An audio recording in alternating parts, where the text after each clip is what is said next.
Hello and welcome to Garblag Games. I'm Pete the Games Master, and in a minute my guests will get to introduce themselves. We're a little bit later than planned. Sorry for the delay, but we are now here and ready to play a bit of Zweihander. Now, this is a slightly different version of Zweihander. This is actually my setting, Black Road, which is available on DriveThruRPG right now, but don't worry about that. We'll worry about that afterwards. Just getting on the right screen there. There we go. You can see a bit of the map on the screen there, and I'll do a little bit of an intro into the setting for, I think Kev's probably less familiar with it than Ben, and for our lovely viewers as well. But I thought it would be good if our players tell you who they are, who they're playing, and anything about them they want to. Oh, hang on. There we go. Turn your mics on. Ben. Hello. Oh, I'm Ben, and I will be playing Pavel, the engineer who's got a bit of a chip on his shoulder about everybody being mean to him when he was younger. So he's got something to prove, and he's out there to go and fix things and do stuff. Hi, I'm Kevin. I assume I'm going next, as there's only two of us. I'm playing Sir Stevan. Stevan? Stevan. Stevan. That's the one. I'm a hedge knight, old and surly, and missing a foot for reasons that may become obvious. No, they won't become obvious later. But yeah, grizzled veteran. Grizzled veteran, yes.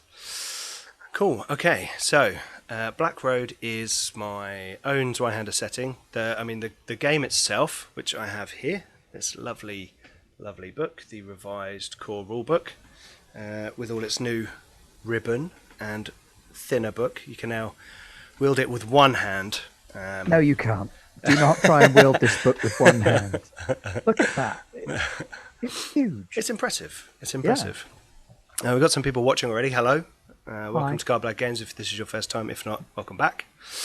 Don't forget to go and hit all those things down below later on after the stream.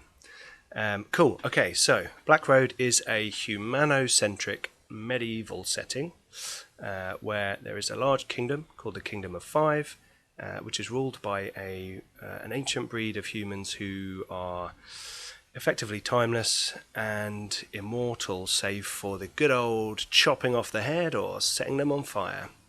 They don't suffer from disease or poison, and they live forever. There are very few of them left, however, including the king, King Leron Fallstar, the Ever King, who has been king forever.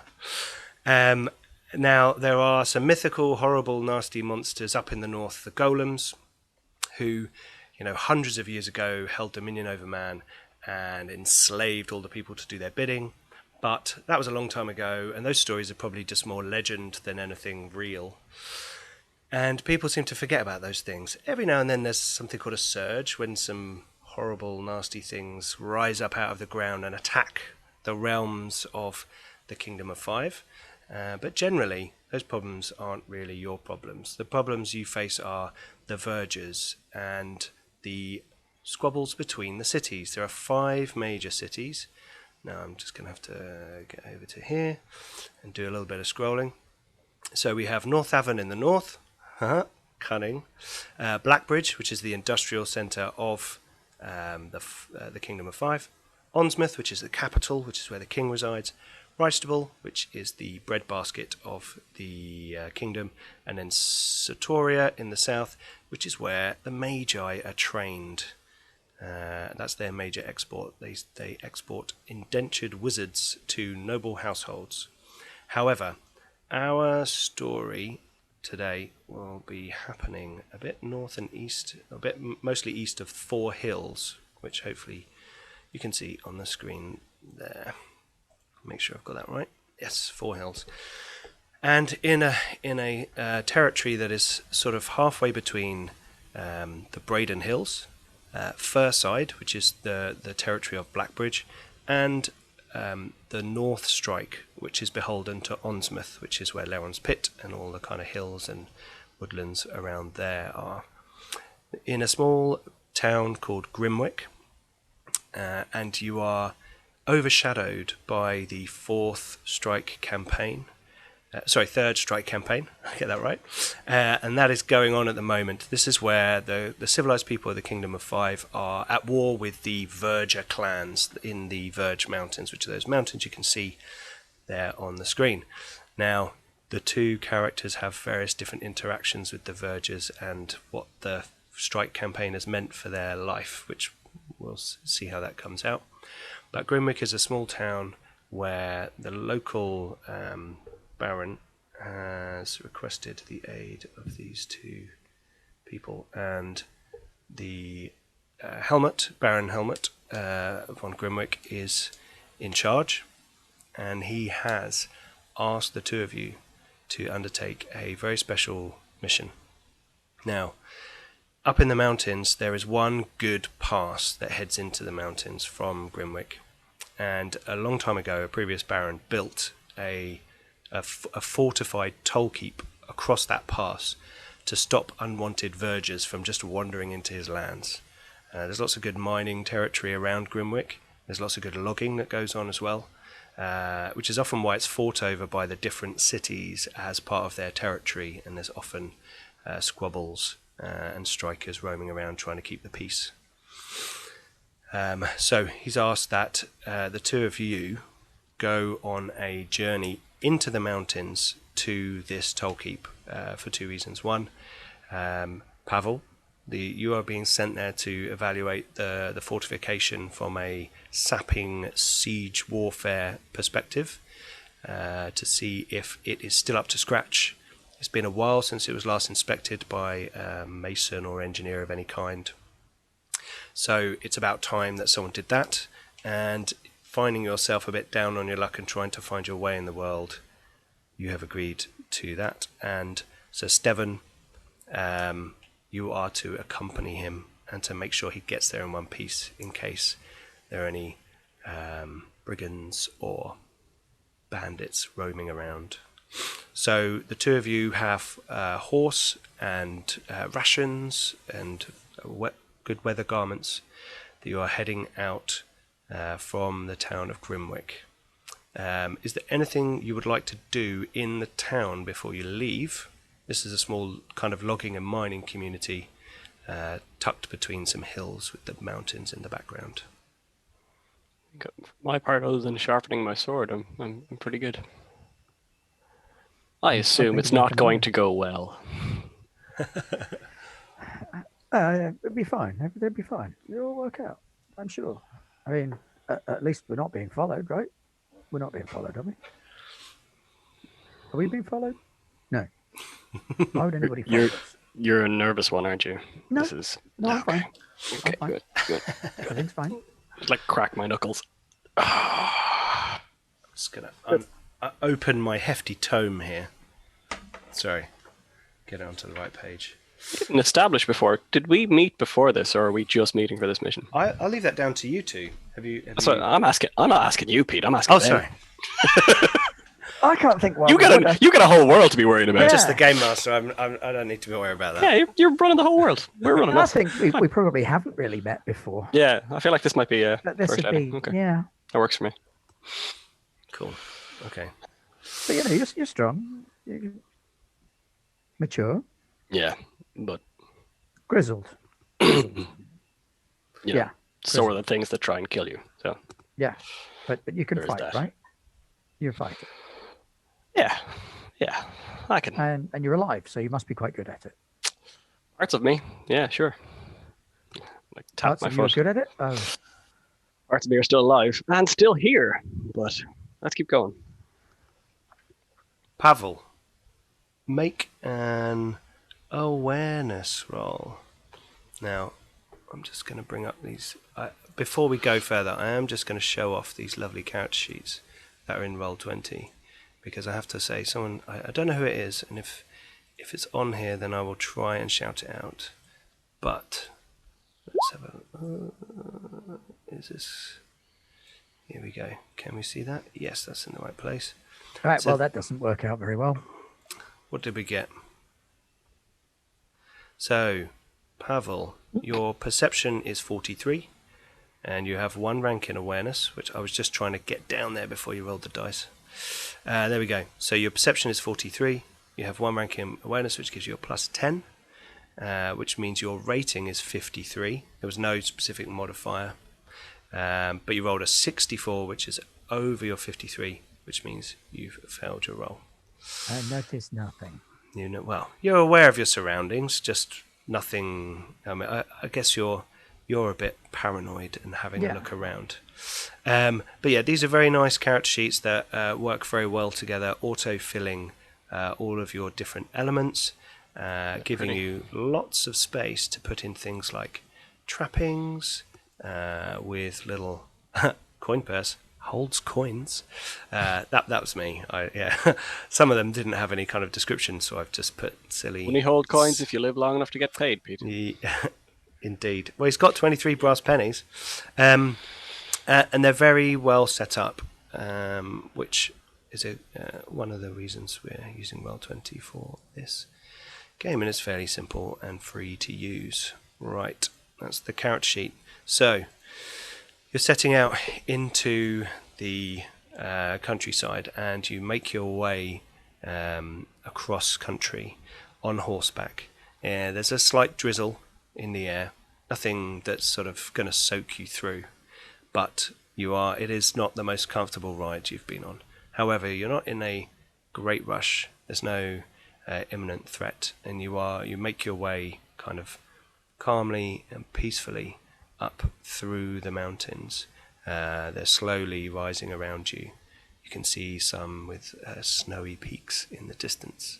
And somewhere off to the northwest there is the supposed legendary golem citadel of Frostpeak, but we'll leave that to strikers and warriors off in the wars. That's not really your concern.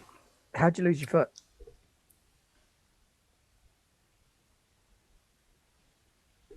You're muted. You're muted.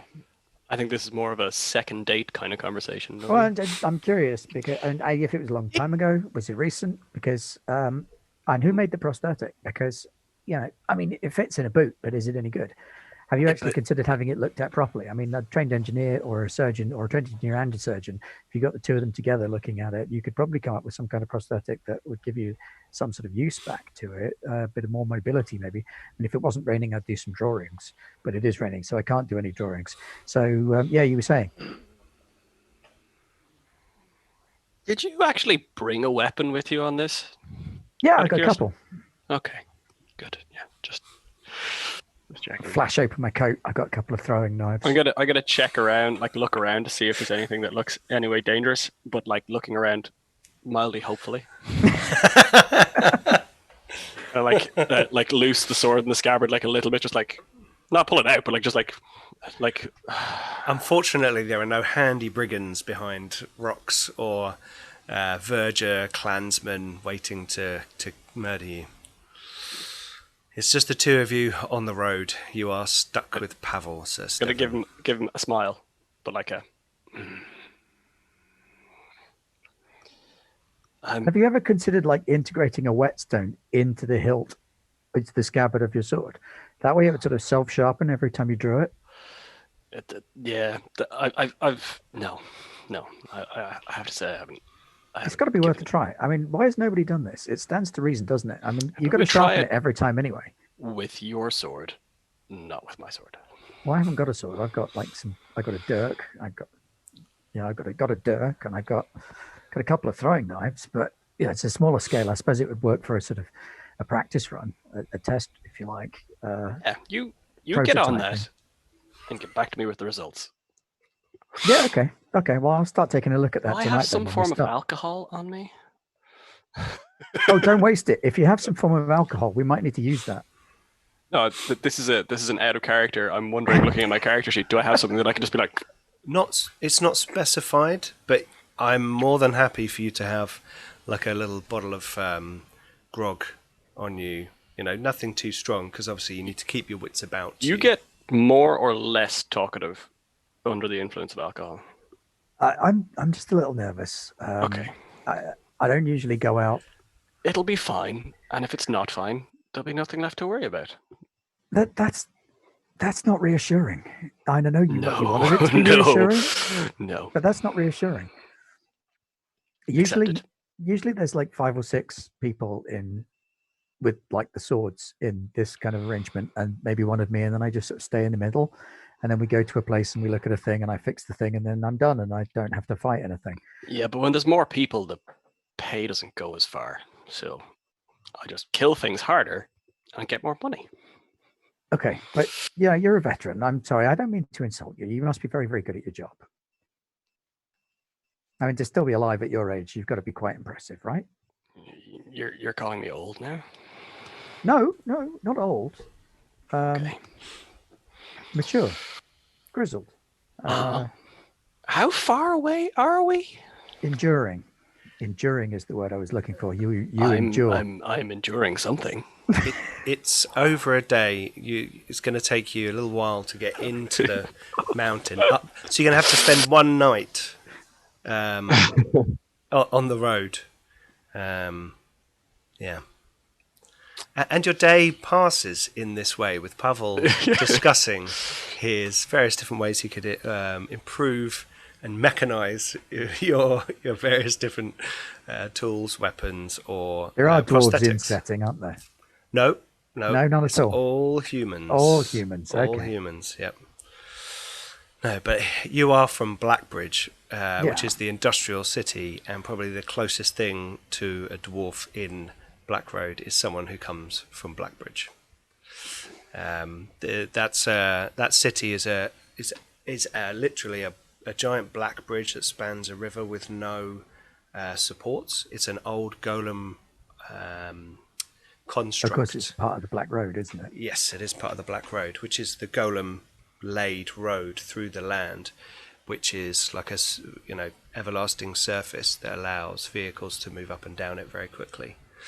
And it goes over the Faro River, unsupported as it seems, and the Black Bridge is built sort of first on just north of that, and then across the bridge, and then around that area. And just north of there's the Forge of Usain, which is like a big hole in the ground that this smithing guild has built its foundry around, where it fires every 400 days, and it's the hottest furnace known to man. And this is the only fire that has ever been found or experienced that can melt Tillium steel, which is like a magical material that's found in the earth. And legend has it, it is the broken bones of the ancient king of the golems, that Usain, the father god of the Kingdom of Five, he defeated him eons ago, which led to humans overthrowing the golems and becoming free. Which is all well and good and a great little story to tell your kids, but it doesn't mean you need to have like a mad cult taking over an actual usable forge so that you can actually build things. Maybe put secular people in charge of the forge and use the forge to build the things instead of putting religious fanatics in charge of it. And I feel like they probably put themselves in charge of it. Well, exactly. Anyway, that, again, like you said, that's more of a sort of second date kind of thing. Sir Stephen, make a folklore roll at -10. Folklore? Folklore. Where am I finding you?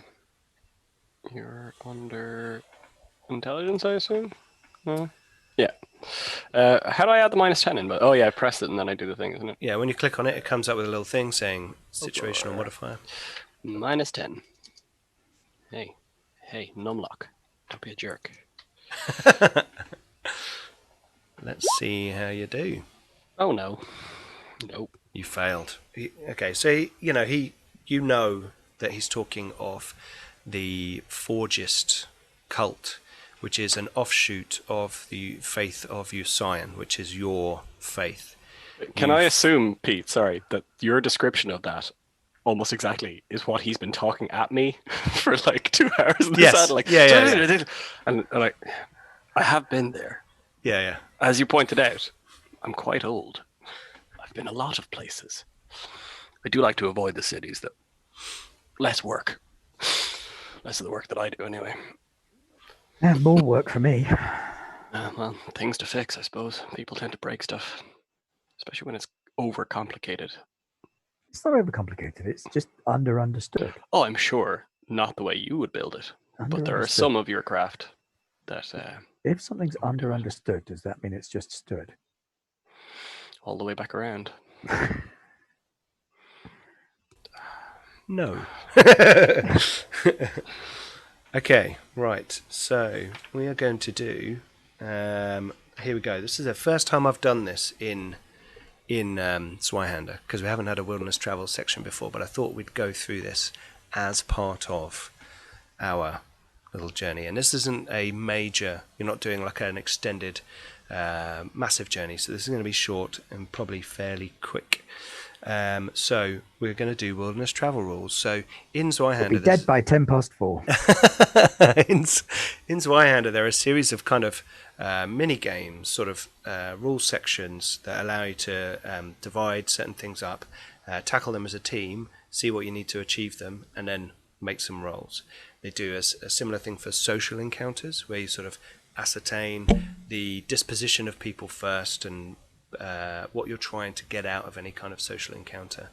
And with wilderness travel, we have a process. We have a 6-step process, and we first we will chart the route, then we will divide it into stretches, then we will look at the terrain by each stretch, the threat level by each stretch, define the roles in the party, and then the journey begins.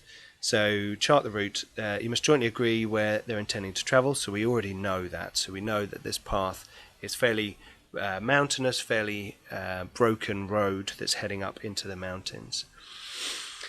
And you are got 2 stretches. You've got a stretch tonight and then a stretch the next day up to the Tollkeep.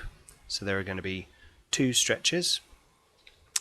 And those stretches, they are short. Called upon each member of the party to make 1 toughness test during this time immediately after roll checks have been made.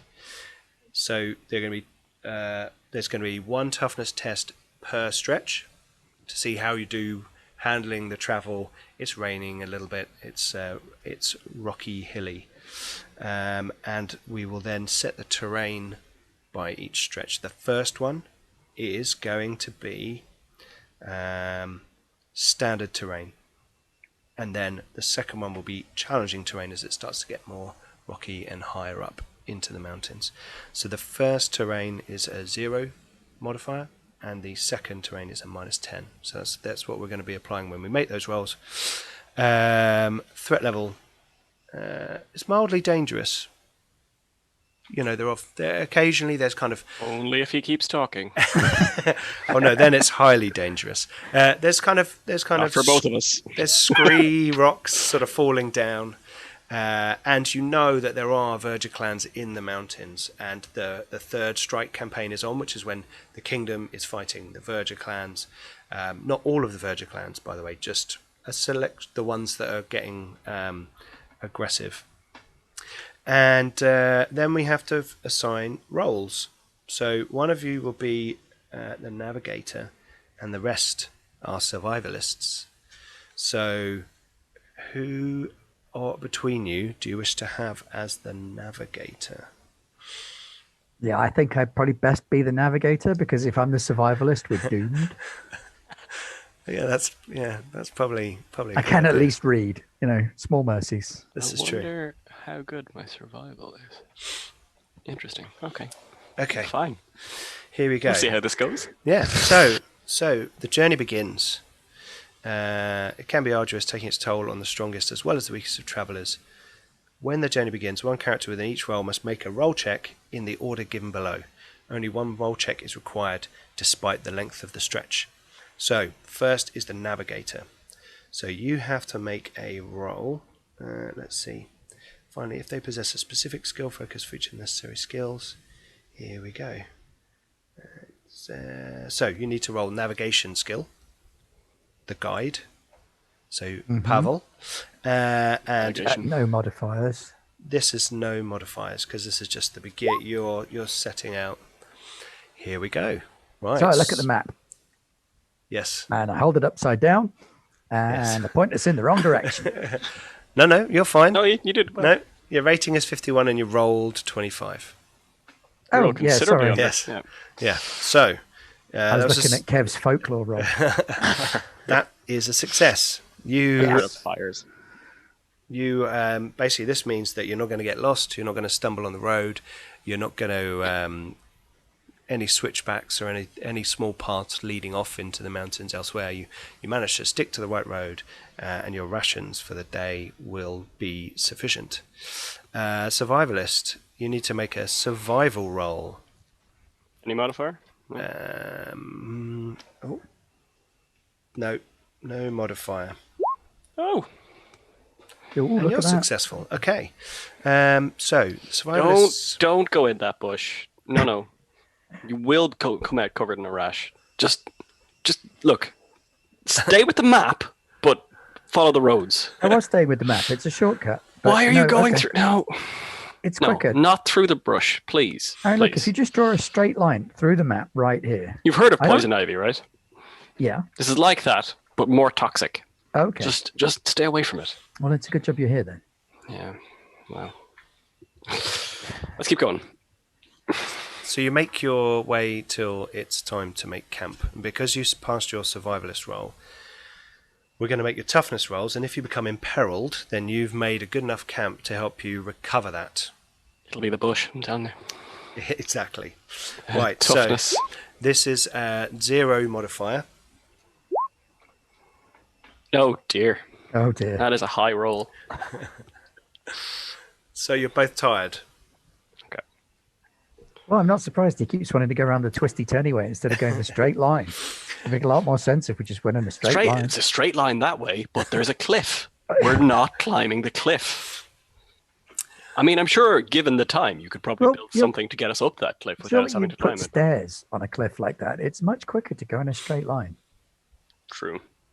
Do you want to stay here and work on that, or No, we've got to get to the keep, haven't we? if Okay. you want to get paid? Yes.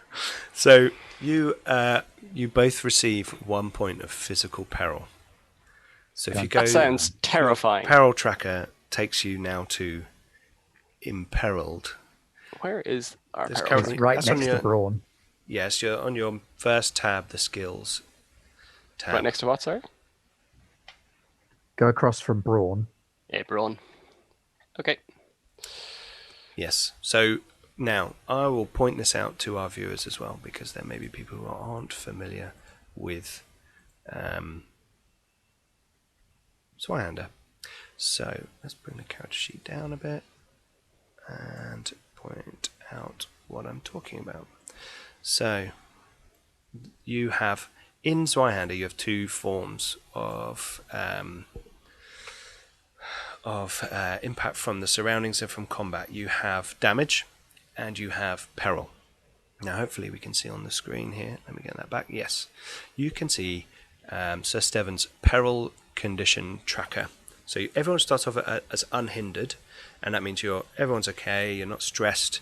You're not under any kind of physical stress, any mental stress. Now you guys have become under any mental stress. I'm So very zen. the first one is for free. So, and it's the same with damage. So you take damage, your first point of damage, nothing happens.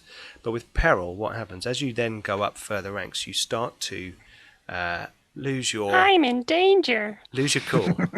Yes, and all your training and your kind of practice and experience goes out the window as you start to lose skill ranks, because you're getting more and more flustered and out of control of yourself, until finally you become incapacitated and you would pass out from like so much stress. You've just had like a bit of a break and you would collapse.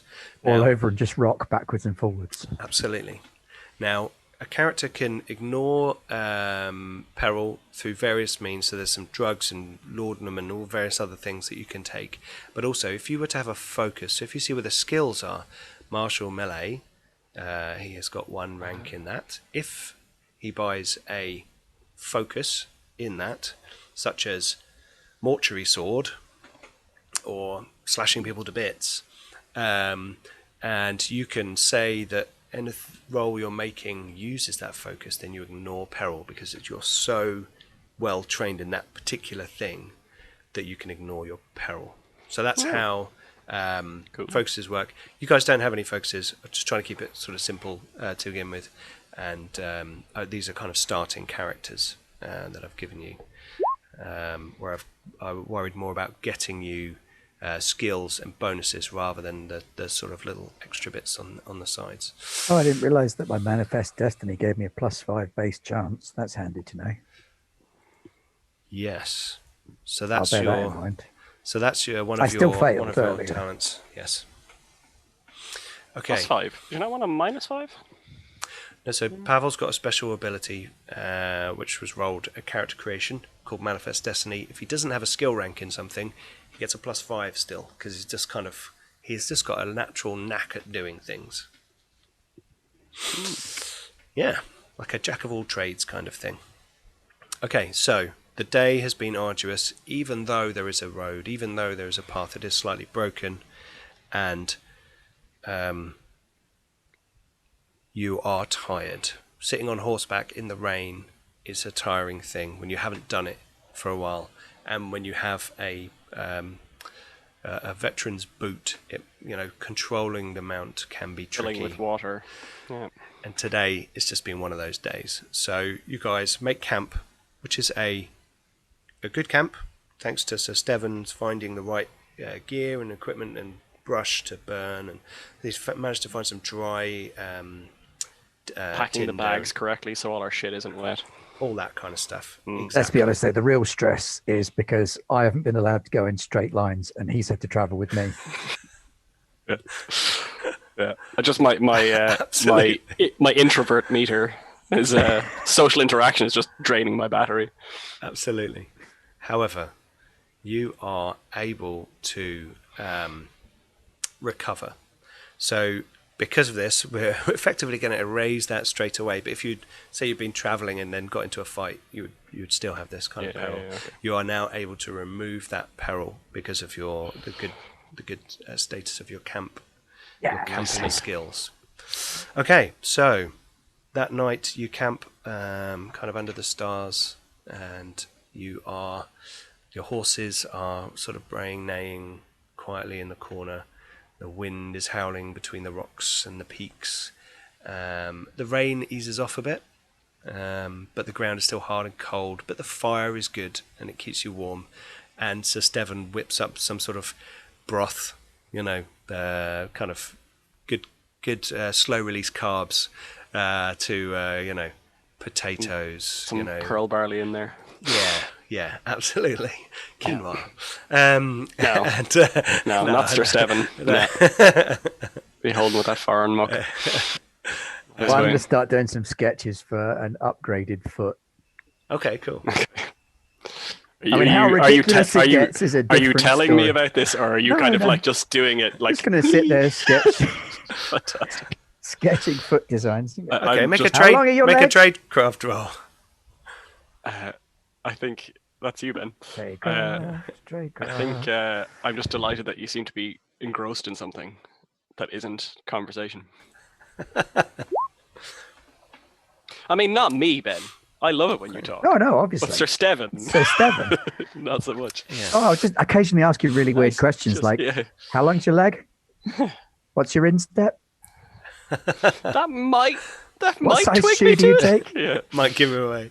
You try and wait till I'm asleep and like just borrow it because I take it off when I'm going to bed. Like. There is a distinct possibility. Yeah. But there you go, I passed. Brilliant. Excellent. Okay, so you start to make some sketches, and you think you've got the measure of him from afar. Now maybe while he sleeps, you've got a little got your stick out. You're folding. One of those things. Maybe that's the snore. case. Awful snore. I get the feeling. Something about the handlebar mustache makes it worse somehow. If you didn't know, I have a handlebar mustache in the drawing. Absolutely. Well, what good hedge knight doesn't have a handlebar moustache? I like to think it's the kind of one where these bits kind of dangle a bit as well. Yes. Like not Pai Mei style, but like just are like they're not like groomed. They're just like. Okay. Cool. Yeah, I like it.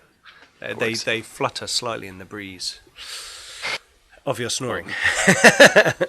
Right, so the night passes uneventfully, and you awaken to slightly stiff joints, but not too bad, and you've recovered your peril. So you then make your next step of the journey, your next stretch, which is another short stretch, but this one is at minus 10%. So I noticed there's a difficulty rating chart on the character sheet, so I'm going to set it to challenging. I'm not sure it works, I'm going to try it. but give it a go. Let's see. Oh, It did work. It did work. It did Yes, work. so you can just do that. Oh, there we go. Huzzah. Okay, so you both passed So we your roll. smashed it. Oh, smashed it. I did minus 10 though. I should have done plus 10. No, it's minus Right. 10. No, it's minus 10. Yep, Oh. it is minus Just 10. mine's on difficulty and yours is on modifier. Yeah. Yeah. Because I used the rating chart and you used the pop-up window. You just How got to did I remember get- to switch it back. Yes, I How have did I to. get a 5 then? It's making my roll worse by 10, I assume. So it would make No, it higher. it changes your base score. Okay. Yeah. Yeah. Gotcha. So it changes the score, and then you have to roll under it. I see. Yes. Kevin, you're very pale in It's just in the because the video. room Yeah, is no, dark. it's Hang on, fine. I'll turn on the That's light because it's the screen. Yeah, sure.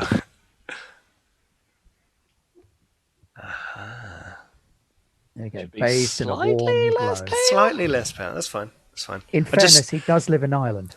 I don't live there. I will soon. You will soon. Sorry, just- I'm getting ahead of myself. These Looking forward to getting rid of it. strong blue eyes peering at me out from like a ghostly visage. It's like, whoa. Yeah, freaking me out because I've got you on two screens. It's like, Tell me oh. I'm beautiful. Yeah. So the next day, you make your way. It's steeper. It's more difficult. There's more. Occasionally, there's more sort of rock slides and scree sort of falling down on the road. As good travellers, you try and clear some of that wherever you can. See, what this needs is some kind of thing that you can attach to your horse that sort of clears it as you pass. So as you go along, maybe some kind of trailing rake of some kind. You'd need to have it so that it was suspended in some way, I guess, Would it- because other. Clear it in front of the horse though, not behind. Oh, that would be harder because then the horse would have. Oh, I see what you mean. 'Cause- So you'd need some kind of wheel. Wait, now you're getting me. Oh. So you put a wheel in front with some kind of rotating drum that has like a corkscrewed brush, and then that could sweep the scree off to one side. Mm-hmm. But what do you do when you come across plants? I suppose then you'd need some kind of like blade inside to cut the plant off at a low level. Put my helmet on. I don't think it's a full. Is it a full helmet? Anyway, No. helmet. Some socks up inside Yeah, it. stuff some sort of padding. Minus 10 to all perception checks from here on out. Okay. The continuous conversation, which is quite one-sided, is conveniently interrupted when you see up ahead on the mountain think- pass. Go on, sorry. No, go on. I was going to say, I think he probably wears away at me in that I probably start answering in spite of myself every so often. Sure. Just because he's got that kind of personality where I'd be like, yeah, I guess. And then, why are you encouraging this? Internally. Sure. Sorry, Ron. As far as Pavel's concerned, he's a fantastic conversationalist. It's inspiring. Just comes Full up of, with so many full of ideas. making the world a better place. That wasn't Sir Stefan. That was me. Okay, so you can see up ahead two towers, one by the mountain, and one on the edge of the pass, and a wall is built between them. This has been described to you, and as you're moving closer, you can see in the space behind it there is some sort of stable, and there is some noise coming from ahead. So if you can make awareness rolls, please. Oh, At indoor minus sleeping 10. tonight. Yep. Minus 10. Is that we're both at minus 10, or am I at minus 10? Because You're both at minus 10. If you're wearing a helmet with socks stuffed in your Yeah. ears, then you're at minus 20. Yep. Oh, he got double. Why do you keep doing While you guys are rolling, I'm just going to say hello to Fabius Bile. Maurice, sorry you couldn't stick around if your connection was unstable. Jeff, hello. 8 Sagittarius 8, welcome. And everyone else watching, thank you for joining us on Garblag Games. Double. Oh yes. So, well done. Good thing. So, in Zweihander, if you roll a double, it's a critical. If it's below your rating, then it's a critical success. If it's above your rating, then it's a critical failure. So, I like that. Pavel, you're very keen. Yeah. What do my Engineering engineer is. eyes see? Yeah, it's more of a sound. So, Steven, you're just kind of trying to like. I don't notice not anything about the listen. sound, but I Yeah. noticed that he stopped talking, Yeah. and I'm just happy. Yeah. Like, It sounds like a large congregation of people. You know, that background noise of people moving around, talking, shuffling, like a large crowd of people. Identifiable language or anything like that? Are the vergers speaking a different language to everybody They else? speak. Some of them speak Marik, which is the language you speak, and some of them speak Torag, which is a very close cousin, as they all come from the root language Atani. Okay, so they wouldn't have like a separate language or anything. No. Okay. No. But it's still quite far away, so you just can hear this on the wind coming your way. That you're aware that there's a large group of people outside, very near that. Okay. And do you want to keep approaching? Yeah. Okay. Group of people. There's supposed to be a big group of people. Sure. As you approach, a horse comes down with a rider. Sorry, a rider comes down on a horse. Not like the horse got the rider Come out on, and said, you. "Come on, you." Yeah. And this person is dressed in striker uniform. Now, strikers is this kind of a male vest. It's got a shield on the side with a split of green and yellow, and is wearing a particular cloak, again a green cloak. And this person, everyone knows what strikers are. Strikers are a kind of mixture between rangers and policemen. They wander the lands. They are supported by all the cities and all the households. They go around solving problems, sorting out trouble, looking for monsters to take them out. They're not like the Witcher. They're not like mutants or anything. They're just people who volunteer, and they go and train in the Braden Hills, which is where Sir Steven is from. Sir Steven, you know lots of strikers, strike sergeants, probably even a strike marshal. You know, it's like a military organisation that's set up not to be an army to fight between any of the cities, but to fight the enemy without, not the enemy within. Although occasionally people poke around in holes in the ground where they shouldn't do, and things come out. People call for the strikers to come and sort it out. Now, you know that a group of strikers man this outpost in order to keep it clear and protected, and they cycle in and out of there every few weeks with some of the strikers who are down in Grimwick. However, as you've been told, there's not been any contact for the last 5 to 10 days. You're not sure, but here seems to be a man riding down on a horse from the fortress. Ho there! Ho there! Ho there! Ho! Whoa! Whoa! Whoa! Whoa! Whoa! Whoa! Whoa! Whoa! Stop right there, everybody! Who's coming up the path today? Striker. Not ahead of him. Hello, Striker. I'm Pavel. I've been sent by the Baron to come up and take a look at your fortifications. So you got to check your chains, fix your walls. I'm an engineer, see, and my job is to ensure that the fortress is in top condition. So Steven here has been my Babysitting. excellent travel companion. He's a doughty warrior, and he's got a fake foot. It's right there. Okay. He looks at Sir Steven. Like, very well. Well, we weren't expecting anyone. The strikers in Grimwick have told us that they haven't received word from you. What's going on up here? You should probably come up and talk to Dietmar. He He's kind of in charge up at the Tollkeep.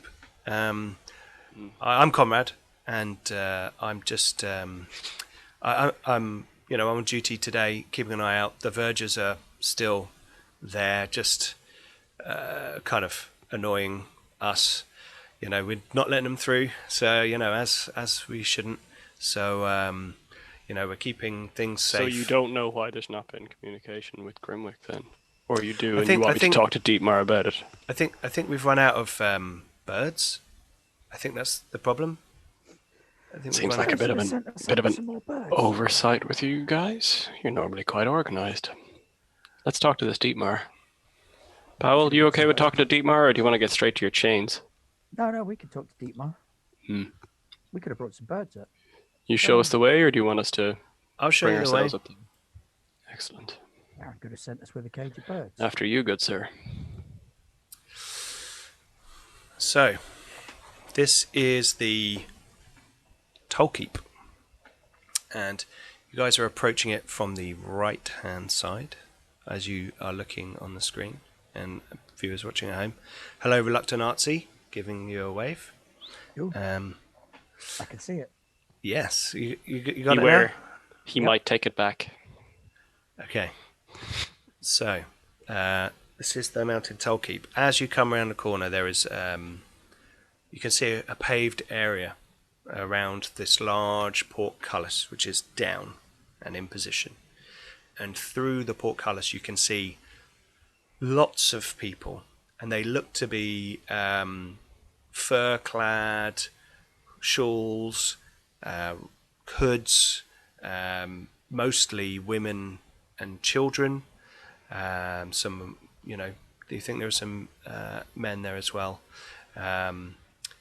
And there's a lot of them, so many that you can't really pick them out individually right now. There's just there's a block of people beyond, through the portcullis, through the holes, So, you can kind of see. Strange amount of people to be in an area like this, I assume. Yes, Yeah. yes. And on the left, there are kind of a very small set of stables where there are no horses currently. And above the portcullis, there's actually a walkway that goes between the two towers. The tower on your right, which is at the top as you're looking at the screen, has no entry at this level for security reasons. And the only entrance to the tower on the south is heavily guarded from the outside. That's to allow people approaching to go inside and have a conversation.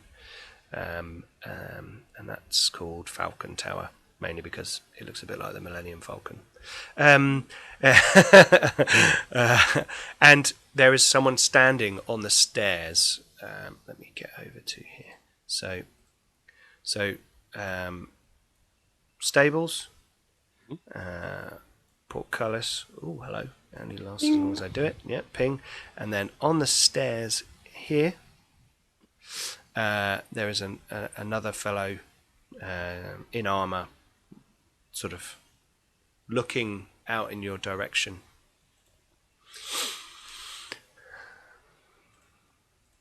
Hello. Are you Dietmar? Aye, I am. And who are you? What travellers is Pavel. it heading up there now? I'm Pavel. This is Stevan. I've been sent up to take a look at your portcullis and your stonework, give everything a bit of a tidy up. I'm an engineer. He's looking you up and down. Just wanted to make sure that everything's in working order and that everything Right. works. And Sir Stevan is here to make sure I don't die on the way, and he's done a great job. Conrad, get back inside and up on the rampart. Those vergers are moving around again. I'm not sure what they're doing. Some of them are looking at the North Tower. There's a lot of people through there. Vergers trying to make their way through again. Some story, I don't know. We're not letting them through, don't worry. Okay, well, I better get to work on these chains. Very What well. should we do with our horses? How many? He points to the stable.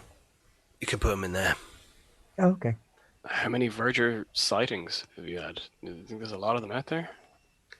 Well, Conrad counted them yesterday. There were just shy of 50 on the other side of the portcullis. They're keeping their distance right now, but some of them are checking out the North Tower, as I said. They're The striker filthy. sergeant, striker sergeant at Grimwick asked us to make sure you guys were all right up here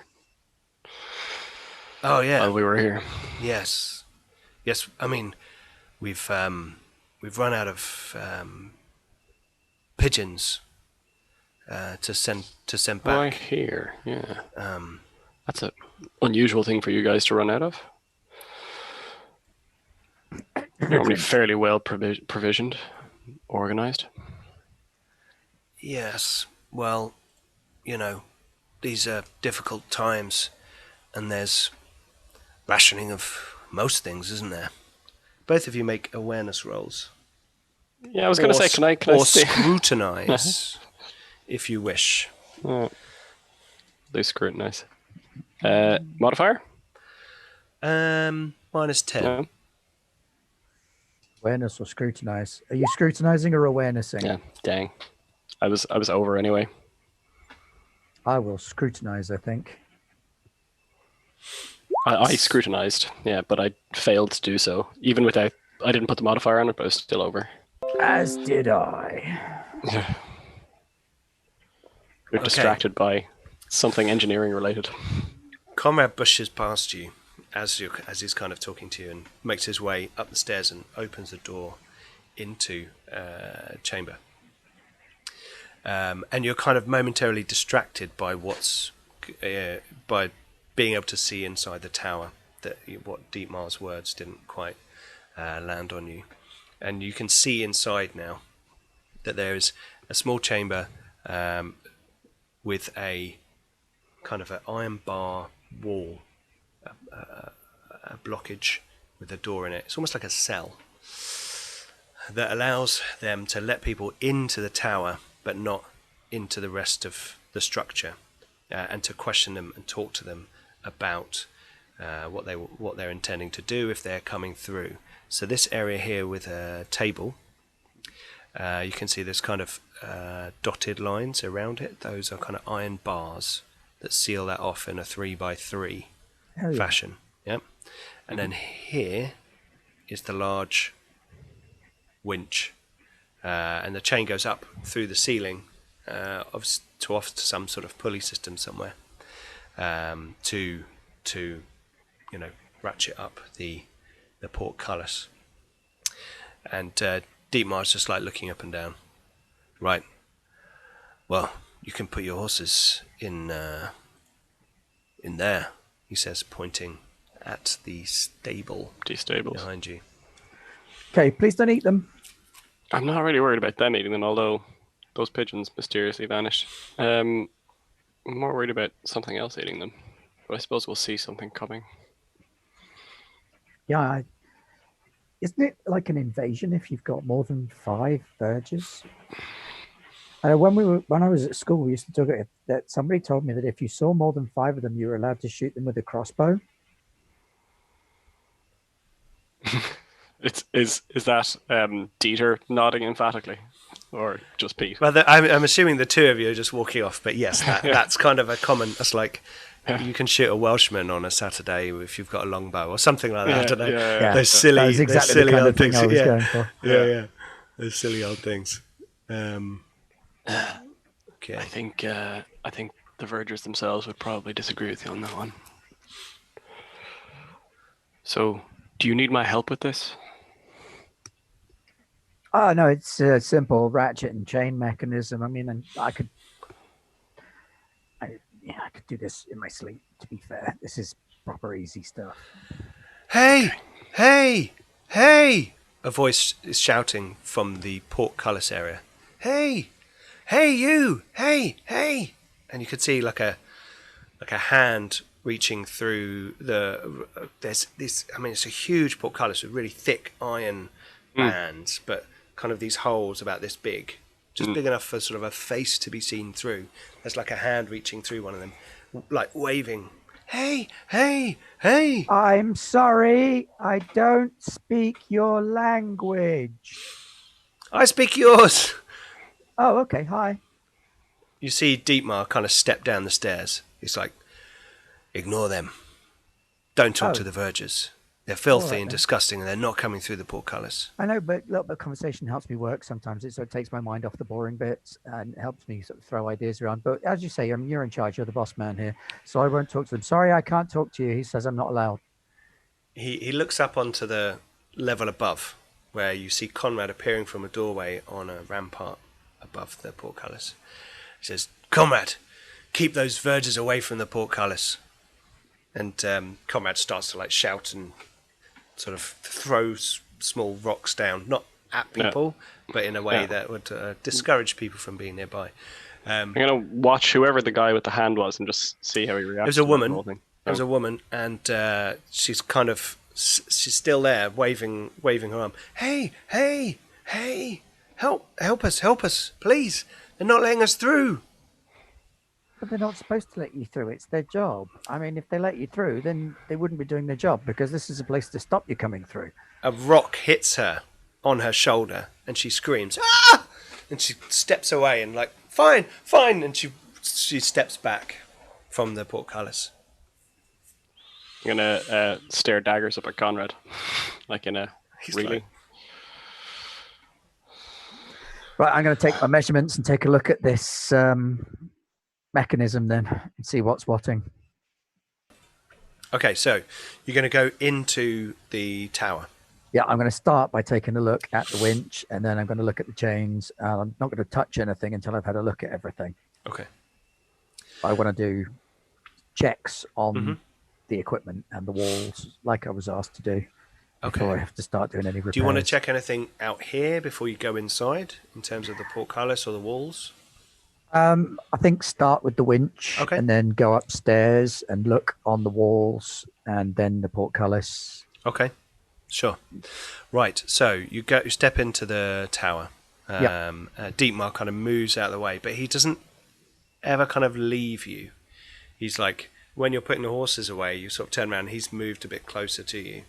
As you start to walk back, he keeps a healthy distance and lets you get into the tower, but then he kind of comes in and kind of stands in the corner of the room by the stairs. He's probably just lonely. I mean, when you people, that's got to be quite interesting and exciting for him, because it's got to get cold and a bit dull up here with nobody new to talk to and the same old people talking about the same old stuff. So I can't really blame him. I mean, I'd get cut into the same way if I got left alone for long periods of time up in the mountains with no one to talk to. Luckily, I've got Sir Steven, who's kept me company and he's keeping me sane, and he's a great conversationalist. He's a lucky guy. Now check the winch. Aye. Okay. I'm putting the horses away, I assume, while he's doing this, and then I'll come in afterwards. Right. So, Pavel, let's have a...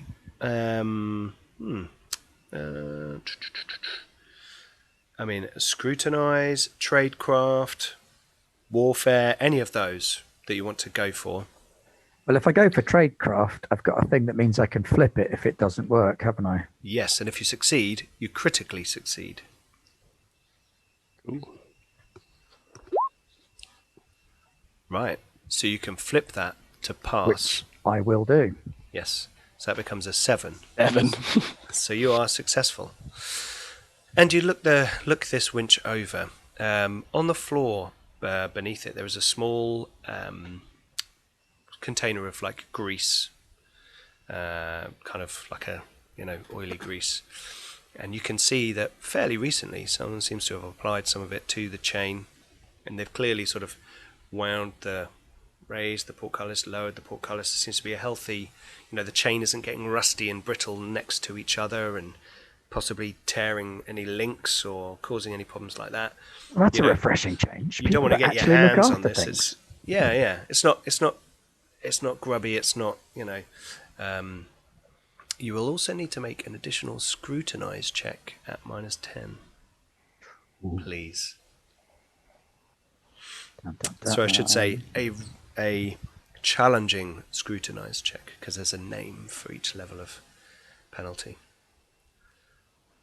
Ben, you're disappearing slightly off the bottom of your Waiting. screen. Whoa, sorry, I was leaning That's on all my right. radiator because it's getting a bit chilly. And Oh, okay. I moved my radiator around a bit more. Now I'm moving all the wires. Right. There we go. You are successful. Put I it on your am lap. successful in my scrutinizing. Okay. There is a small speck of something red on the handle of the winch. And now that you see that, you look down and you can see that someone has recently scrubbed the floor. So, Stefan, you step into the room. That's not normal. Deep, he's are you done? Well, I've barely started. I mean, I've taken a look. I'm going to need to go up on the walls and take a look at the chains up there, and then I have to look at the portcullis. I'm going to have to check the pointing and the sort of stone standard. I'm gonna turn to what's his name, Dietmar, and say, where do you keep your pigeons? Oh, they're upstairs. Well, they were. We've run out of them, So I hear. as we said.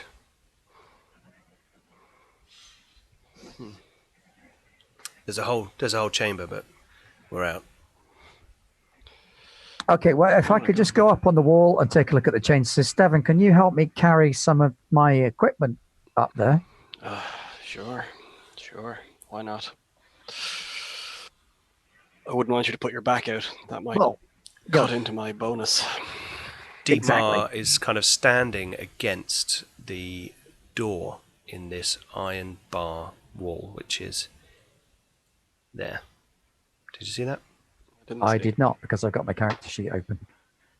I just didn't see it ping. There we go. So he's kind of standing against that, like a physical barrier, but he's kind of points at the stairs. He's like, "Feel free." right. So I shall head upstairs. Right, let's go upstairs. Let me get the right one. And I need to add the players to it. Something is making Sir Steven feel very shifty about these pigeons, because they were either eaten, deliberately released, or they actually are somewhere. So he's going to keep an ear out in case he hears cooing as we're moving around. I think that's the right. Yeah, it's the right one. Okay. Can you see that? Oh, slightly off. Let me just bring that down. Oh, it's got this clipping thing going on. And I will scroll. I think that's about right. Ooh. Okay. So, you come up the staircase into a chamber. There's one large chamber, and you can see that there is a sort of armory in this room. There's a table with 2 chairs, and there's a weapons rack. There is an arrow slit in one wall, which will be overlooking the area where the vergers are congregating. Behind that on the far wall, there is a torch and the spiral staircase for further up into the tower, one of those narrow little ones. And then there is a door ahead of you. No sign of Comrade, he's clearly further up. Dietmar is coming up the stairs behind you, but he's doing it slowly. He doesn't seem to be too worried. Now that he's met you, he's not particularly stressed. There are various weapons on the rack. There seem to be a couple lying on the floor as well. I've not got a long time to talk to Sir Stefan, have I? So I shall lean across to him and say, seconds. Make your limp look worse. And then just go straight over to the chains on the wall and start examining them. Yeah. Okay, yeah, so the chains come up through the floor and they go across through the wall above the doorway ahead of you. And, sorry, I'm just getting to the right page. Yes, so you're going to head over to where the chains are. Again, these chains seem to be in fairly good repair. They don't seem to be like they're falling apart. or, knackered in any way. Okay, I want to drop a ball of string down the chain hole. Yep. And then pull it back up again, measuring it as it comes back up. Okay. Yeah, it doesn't actually do anything. It just looks official. Yeah. You'd like... got your stick out and everything. Yeah. You're looking like you're official. The doorway ahead of you is closed. And you can now also, through the arrow slit, you can hear the noise of the vergers below. There's a little bit of light coming in through there. There's a lit torch on the wall behind you. And there seems to be some sort of little bucket down by that arrow slit. Do the chains go any further up? No, they're going up to the ceiling here and along the ceiling. Right, so now I need to go across to the other tower and check it. Dietmar says, you want to go through there? Well, I have to. I can't just check the chain on one side. I've got to check the chain on the other side. Well, we'll need to go up to go across, but you need to... Oh, okay. You need to... He just seems to be nodding at the door. So don't go through there. We'll go through the upstairs one. That's not a problem. No. Go. He walks over and opens the door. Okay, right. Well, we'll go through there then. And you can see now the chain's gone up to like pulley through. I'm gonna be making my limp look worse as I was instructed because I've like this is weird, but because I know nothing about why he's saying this to me, but Dietmar's shifty. And in this chamber there is a big slot which the portcullis is below, and you can now see the top of the portcullis. In that, let me point it out to you for viewers alike. In this slot, there is a portcullis just below. There is a stone floor leading up to it, so you could fall off there, but you just step on top of the portcullis. Chains run along the ceiling to various pulleys systems up above, and then secure down onto the top of the portcullis, in the center. In front of you there are 4 large holes in the floor as well, which you assume for pouring sort of various concoctions into that chamber downstairs, which was the, hey, please come in and talk to us. Oh, you've turned into bad guys. Now we're going to drop stuff on your head. Yep. Murder holes. Indeed. I'm gonna go like kind of pinch, like grab at just above my knee as though it's like kind of cramping. Dietmar can't fit in here with us very easily, can he? Not really, no. So is he sort of lingering He's outside? just standing out. He's still in the room, watching you. He's standing about here now, as you have gone into the chamber. So a couple of big 5-foot flagstones back. Okay, I will lean into Sir Stevan as I'm sort of poking around at the wall. I'm gonna be kind of say, to give you the cover, I'm gonna say like, could you have a look at this foot? And you said you could do something about this leg, kind of thing. And as you're kind of right, so I'll go and have a look. As though at you're his tying leg my then. shoe. Yeah. And while I'm doing that, I'll say there's fresh blood on the floor downstairs. You hear footsteps on the stairs, and Conrad comes running down. Dietmar's like, what's wrong? It's Natasia. She wanted to talk to you. Dietmar looks at him like with daggers, like hardcore stare, and then says, fine, well, what's these two? They're just checking the portcullis and the chains and the footings. Nowhere else. And he heads up back the way Conrad came, and seems to make his way somewhere else. He seems nervous, Conrad. Is he always like this? I think it's just the pressure of being a strike sergeant. I've known a couple of those in my time. Make perception rolls. The nervy type.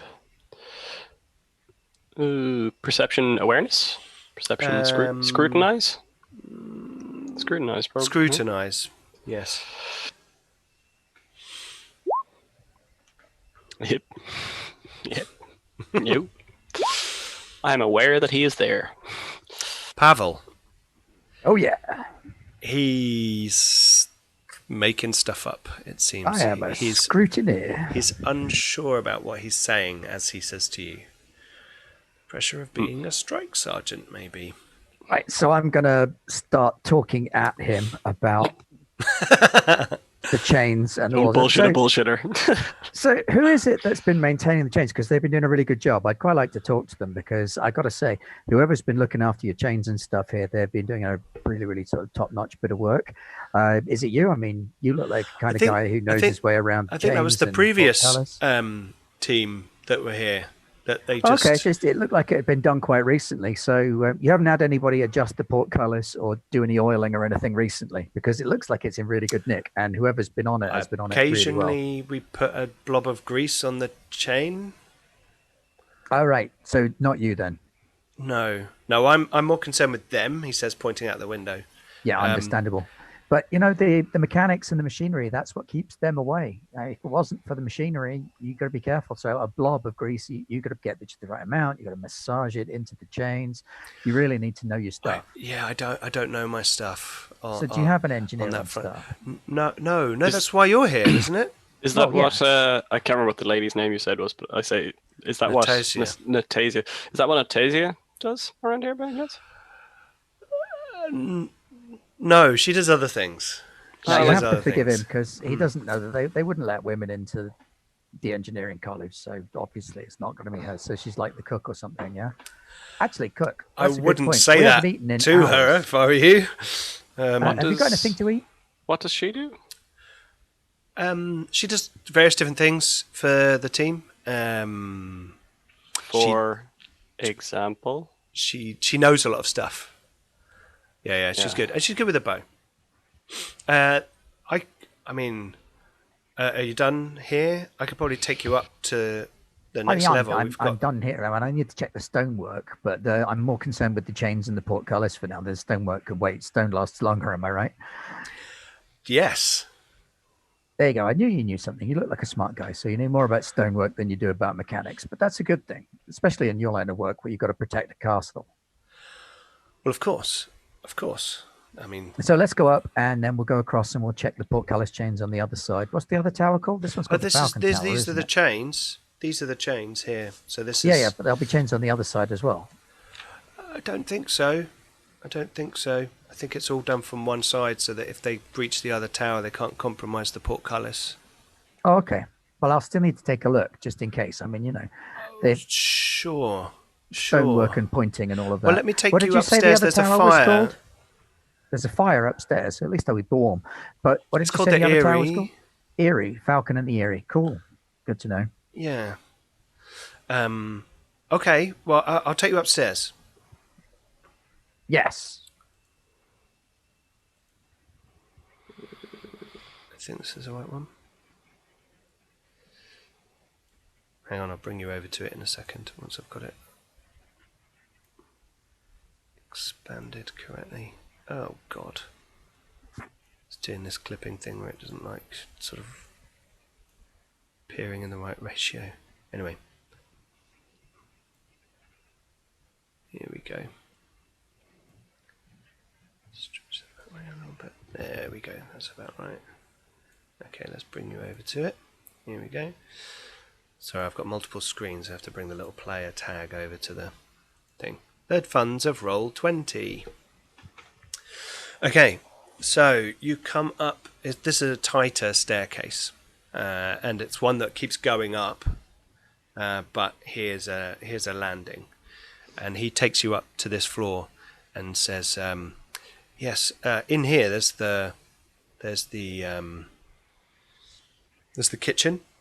Where we normally eat, and he opens the door, and this room is a lot warmer than the other rooms you've been in.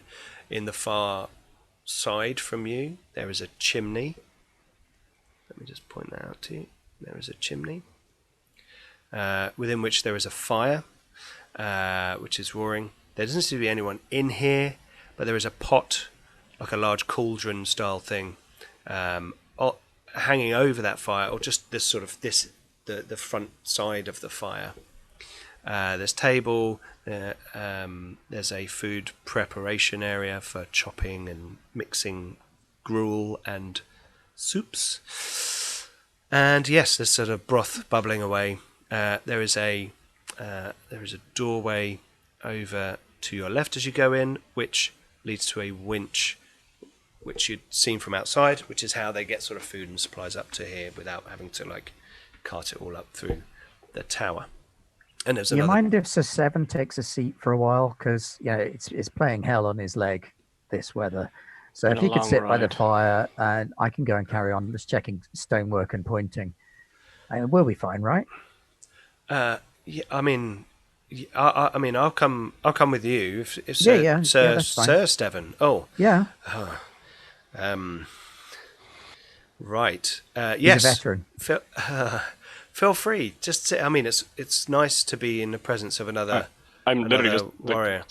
staring at, not staring like staring, but like maintaining completely neutral eye contact with him the whole time as he's trying to tell his Okay. Make a no response. make to a anything said. scrutinize at +20.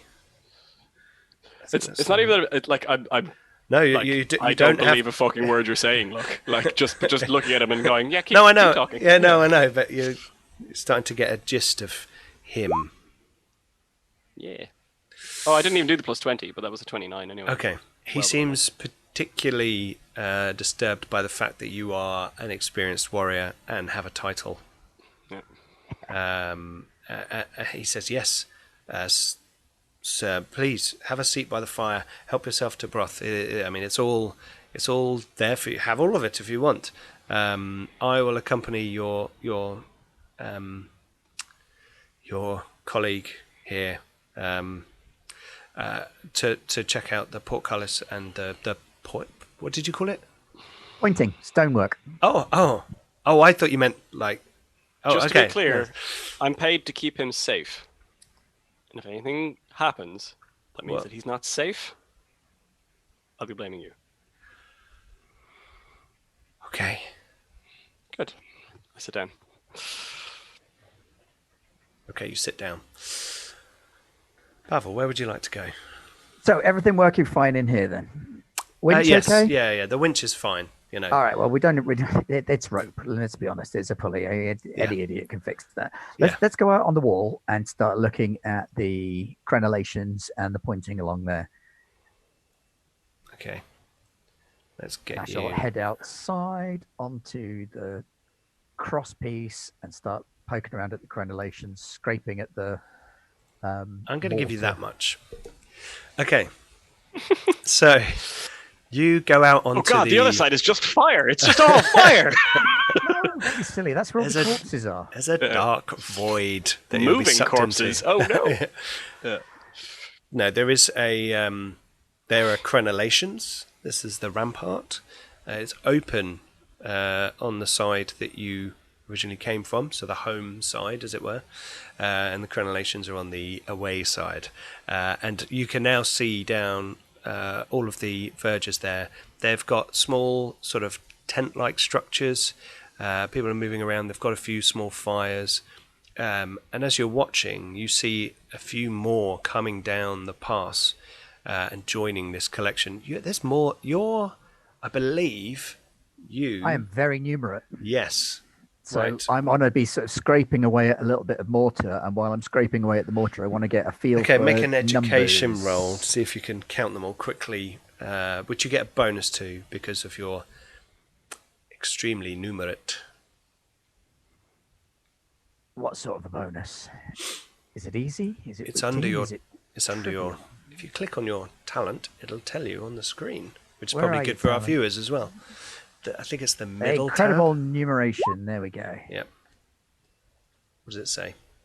It says +10 base chance when counting or cheating. So there we go.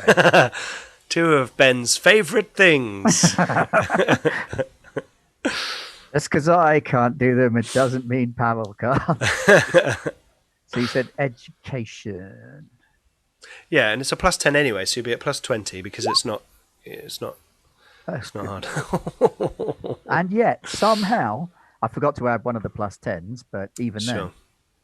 Now, this might be an interesting point to discuss fortune. There are fortune points. And there are 3 fortune points because it's 1 plus the number of players. Let me just go to the right page for this. 24. If you're following at home, page 24 of the revised core rulebook is fortune. Here we go. Let me get to that. I should just 24. This is cracking telly. So, a fortune point. The tides of order and chaos are in a constant tug of war. All are bound to the wheel of fortune as it turns, and you can spend fortune points. It's equal to the number of. Well, this is the thing. At the beginning of every game session, place 1 token plus a number of additional tokens equal to the number of players participating into a bowl. This means that there are 5 players, a total of 6 tokens. So there are 3 fortune points available. You can. I think this is actually kind of important, so I do want to spend one of those fortune points too. Now, before you roll, when you spend a fortune point, it turns into a misfortune point that this guy can use. Yeah. And now what you can do with a fortune point, let me just read these out to you. Immediately after failing a skill test, spend a fortune point. You may then re-roll to generate a better result, but must accept the new outcome. During combat, you can spend a fortune point to gain 1 additional action point on your turn, and you normally have 3 action points. I can give you an additional action. And the third option is immediately after rolling a D6 Chaos or Fury die. Chaos die are used with magic, and Fury die are your damage in combat. Spend a fortune point to treat it as a face value of 6. So you roll a D6 for damage when you hit someone, so you can use a fortune point to do max damage, and a 6 explodes, so you get to roll again. I'm going to re-roll that education check because I think it is important, because I have a suspicion that there are a lot of women and children outside, and they're not the threat that this fortress was put here to stop. Mm-hmm. You know, armed groups of Verger warriors, that's more of an issue. But women and children fleeing the north for safety, then it doesn't sit right. Okay. Also, just Dieter's attitude. Yeah. Dietmar, sorry. Dietmar. Okay. So there we go. Aha. That's a little bit more like it. So he said to you that there were sort of less than 50. But as you kind of look out and your eyes kind of scan the thing, assuming there were 2 people in every tent, you believe that there are nearly 150 people gathered on the other side. And they look generally quite hungry. Although there are the odd fires there, there's very little hanging over those fires. And children are crying. And yeah, that's the kind of situation. They look like refugees, basically. Yeah, that was kind of the vibe I was getting. Right, I'm also going to talk to Conrad, and I'm going to talk to Conrad at a mile a minute. Okay. So it's like, okay, so you're going to try and... Where are you from, Conrad? See, I'm First Side myself. I did all my training in Blackbridge. Blackbridge, that was the one. Yeah, it's on a big bridge. Which is black. Yeah. Well, I wanted to sort of find out where he's from. Okay. Oh yes, I mean I'm from around here, you know. Yeah, North Strike, born and raised. Yep. How'd you get into Strike? I mean, I know it's tough business. Well, you know, I always wanted to be a striker since I was a small lad, and when they came around looking for recruits, I volunteered.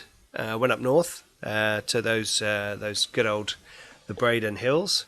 Lots of hunting and trooping and tracking and, you know, learning the laws of the land. What was your best trial when you were up there? Because I mean, I know you guys do like 6, isn't it? My best trial. Is it 6 or is it 7? I can never remember. I think they added another one. That'd be why. Yeah. So it used to be 6 and it's 7 now. I think it's 7 now. Yeah. And your best one was what? The bow. Yeah. Yeah. The hunt. The trial of the hunt. Yeah. Deacon did say that you were a bit good with a bow. Yeah. So that's weird. There's like two of you who are really good archers. Yeah, Natasia's good with a bow. I'm Anyway, quite all good done with a here. On bow. to the next one. And I'll move further along the walls, checking more crenellations. Okay. But this guy's just making me more and more suspicious as time goes by. Okay. Because I just made up those trials. Sure. And he has no idea what you're talking about. Well, he's just playing along. Funnily You enough, can tell if now I that- wasn't in the kitchen by myself, I was going to, because I'm from the Brayton Hills, I was going to talk to him about that exact thing and be like, hey, so you know that little pie shop on the corner, blah, blah, blah, but like change two of the details that everyone would know.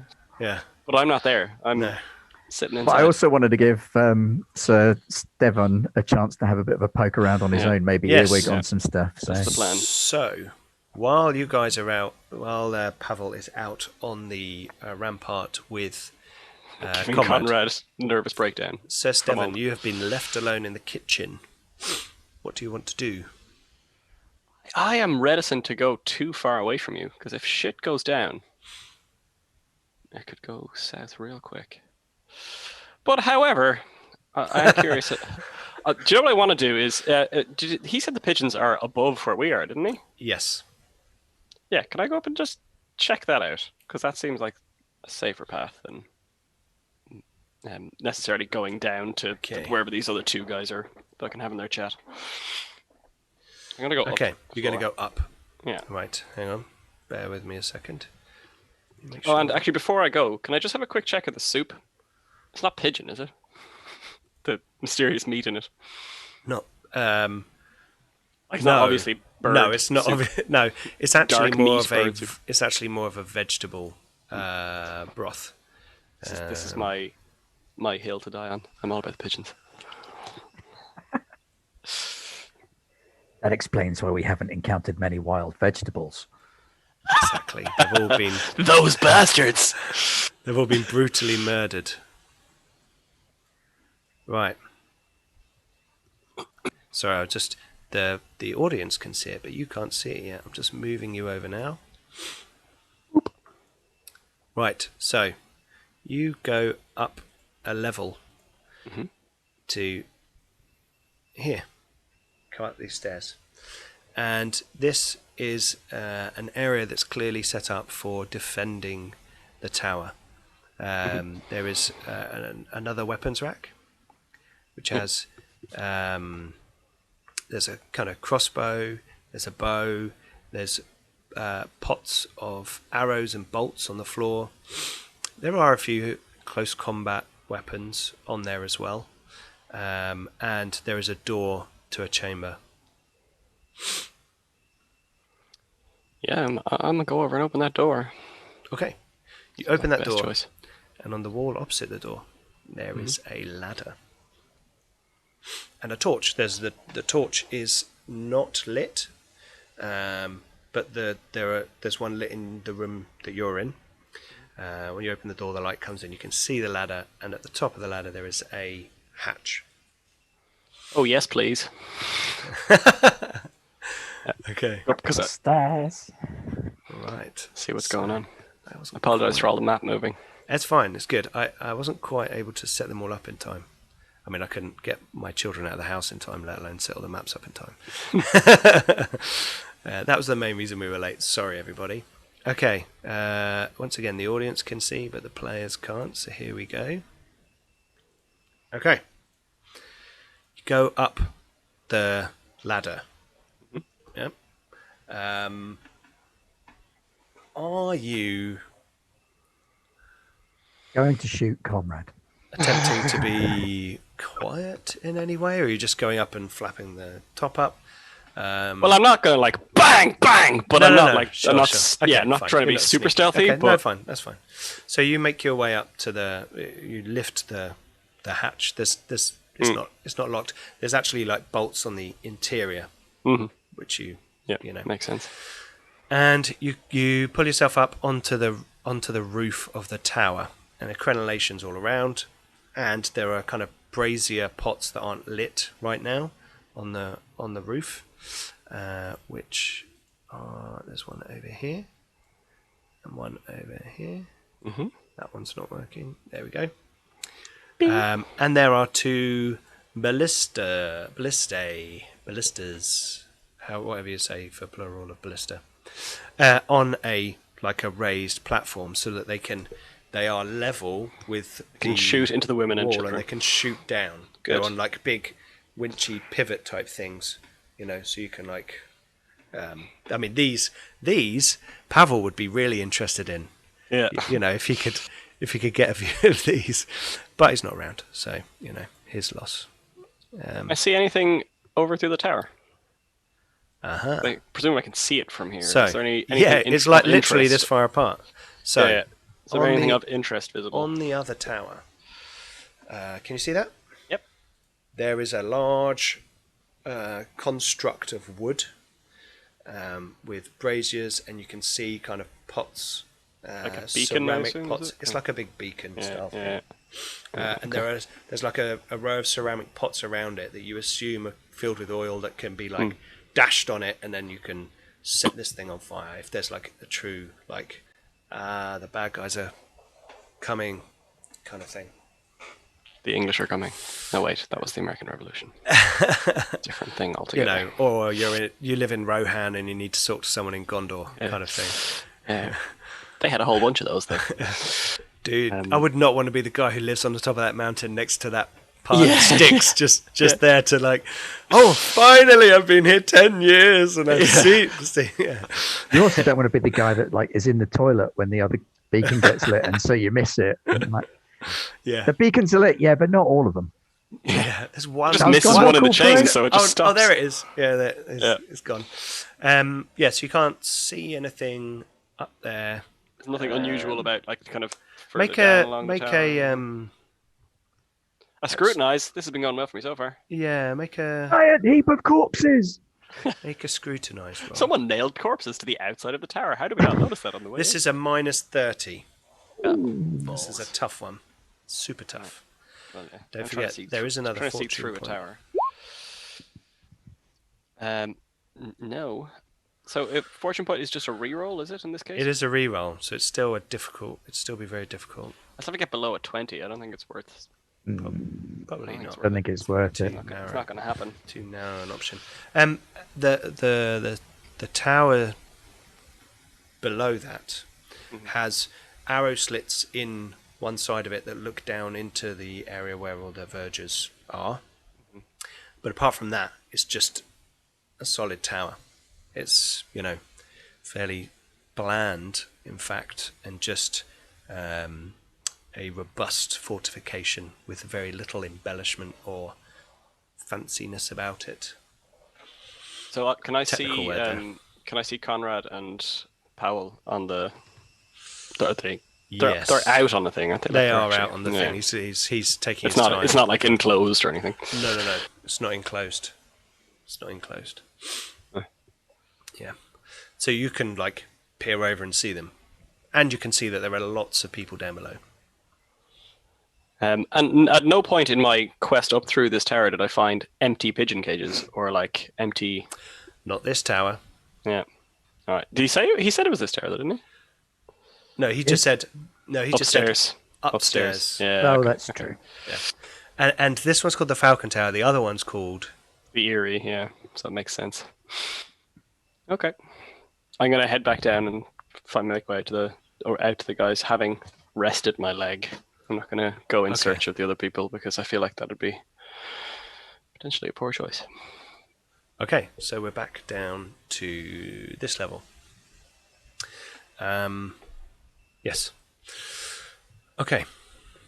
We're not there currently, but sorry. Oh, you're not. Sorry. Yes. I audiences forgot to move the players again. Here we go. Boop boop. Whoop. Teleport. You there? Yep. Cool. So, Pavel, you've been talking away with Comrade, on the thing, and at the minute I'm discussing the importance of handrails for the far side of the platform. Yeah. Yes. Yeah. No, I've always said that. It's strange, isn't it? I don't know why. I mean, obviously to save on materials. I don't know. I could probably knock something up for you before we left if you want. Like a wooden. A wooden. Oh, Little handrail wouldn't do any harm, would it? we'll be okay. Right. Can we get into this other tower and so I can check the far side chains? Well, as I said, you won't be able to view any change from there, and they're busy at the moment, so we probably shouldn't disturb them. So, All right. What about the anterior slot work, though? sorry. The anterior slot work, the uppy downy bit. Oh, The portcullis goes up and down inside two particular grooves, right? So you've got primary slot work, you've got your anterior slot work. it's all in that. Primary slot work's all fine, looks great. I'm going to need to maybe have a bit of a poke down to stick my head in holes, that kind of thing. But the anterior slot work is the one that people usually forget about. We'll need to go down to the ground floor to look at that. Okay, well, we could do From that. inside, from the portcullis inside. Although if we could stop for some food, that'd be great. Was Sir Steven was the food at the door at this point? Yeah. Okay. Sir Steven. He seems visibly relieved.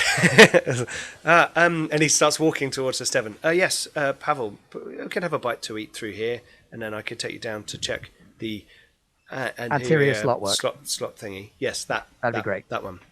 Yes. You don't need to do that the whole way through. Don't you have to look at it from top to bottom? The others are busy with some official striker business in the other tower at the moment. It's probably best not to disturb I've helped them. with my fair share of official striker business. I'm not worried about it. It's not a secret organization. What are you? They're just need some privacy to work through some things at the moment.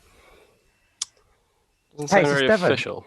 Yeah. Conrad was telling me about his training in the Braden Hills and how he was best at the what was it you called it? The Huntsman trial. The task of the trial of the hunt. That's right, the Huntsman trial. You said, yeah. On separate occasions, different things. Does that ring any bells for me?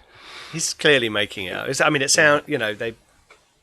To my recollection, but sorry. But about you probably that. I had a brief interruption of my. Sorry, I had a brief interruption of my OBS there. So, viewers, if you experience some difficulties, I'm very sorry. I just need to quickly pop away for 1 second to get a drink to wet my whistle. So what I'm going to do is I'm going to just flash up a little holding screen for a minute and put it on mute, so we're not accidentally saying all of our true disgusting beliefs live on air. Anyway.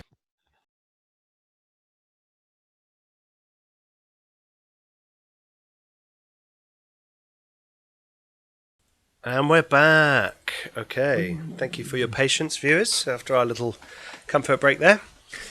Okay, so the three of you are now you're still on the rampart, and you are just about to, I think you're just about to head back across, Side. So you can go downstairs. So as you are, you can hear now people down outside the verges going, hey, when are you going to let us in? When are you going to let us in? And it's like a roar of people sort of shouting, when can we come through? Please. They will not be far behind us. Please, let us through. Please, help us. And this kind of general shouting of people draws you towards the crenellations to look over, and you can see there are now more people coming down the pass. In dribs and drabs, ones, twos, threes, not like a mob or anything, but they are forming up now in the space in front of the portcullis. A little way back, the rocks thrown down have made them a bit concerned, but they can tell there's only a few of you in the structure, even though it's a big fortified structure, so a few people can hold it effectively. How long have they been here for? I ask Conrad. A few days. It looks like a camp that's been pretty well set up, does it? To my eye, maybe a little bit longer than that. They won't go away. There's nothing we can do. We're not going to let them through. They're vergers. No, quite decadent vergers as well. I mean, they've got like a tent each. That's just yeah. You'd think they'd share, wouldn't you? Well, vergers, they're uncivilized folk. They don't really know the ways of decent people such as you and I. A lot of children for people who have never had sex.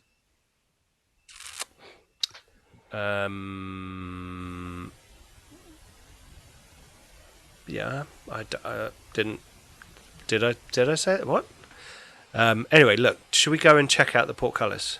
Don't worry about them. Yes, food, then portcullis. So Slightly let's stop up concerned in the about them kitchen. and whoever it is they're talking about following them. But yeah, let's do that. Let's get somewhere warm and quiet, because I could certainly do with a snack. I mean, all Okay. this brain work makes me hungry. Okay, so he leads you through to the chamber with the kitchen with the pot, as Sir Stephen has probably brought the level of the stew down slightly in the pot. Probably took a mouthful, but I didn't stay. okay. I went upstairs immediately. Oh yes, so. of course. But there's, as you can see, there's a table, there's 4 chairs. You pass by the storeroom, the door is closed, and it's got store written on the door. Mm-hmm. It's kind of a military location, so this door does have kitchen on it, that kind of thing. And you go in, and he's like, "Well, help yourself. I've just got to, keep an eye on you. I'll wait outside the door if you'd prefer to eat, privately." I can't hear you, Ben. Muted. Sorry, that's because I muted myself because I was eating biscuit. No, sit with us. Join us. Oh, okay, sure. He sits I can't down. begrudge you a little bit to eat as well. You can see a bead of sweat on his brow. Just starts to So come down. I'm gonna take a small dirk, or I'm assuming I have some sort of knife that isn't my Sure. massive mortuary sword. Yeah. I can just be picking dirt from under my fingernails. Tell me more about your time in Braden Hills. Oh. 'Cause, It was over so quickly. It was such, time flies when you're having fun, and I really enjoyed my training at the your striker training. You enjoyed. I mean, it was striker tough. training. It was hard, but I had a purpose, and I was there for a reason. So, Who trained you? one of the Brays. I can't remember his name. It's like As that's in- the most famous name. Yeah, Alistair Bray, right? Is Yeah. the head striker there. Oh, that is interesting. So what's really going on here?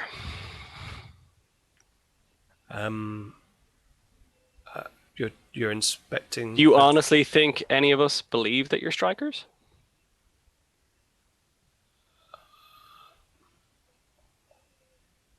Make a. How do you want to do this? Intimidate him into.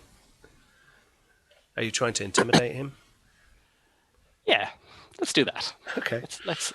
I'm going to see how say it you goes. can have a plus 20 because you've thoroughly questioned him. He can tell that you're onto him, and there's 2 of you, and he's in the room. I mean, he's got leather armor and a goodness.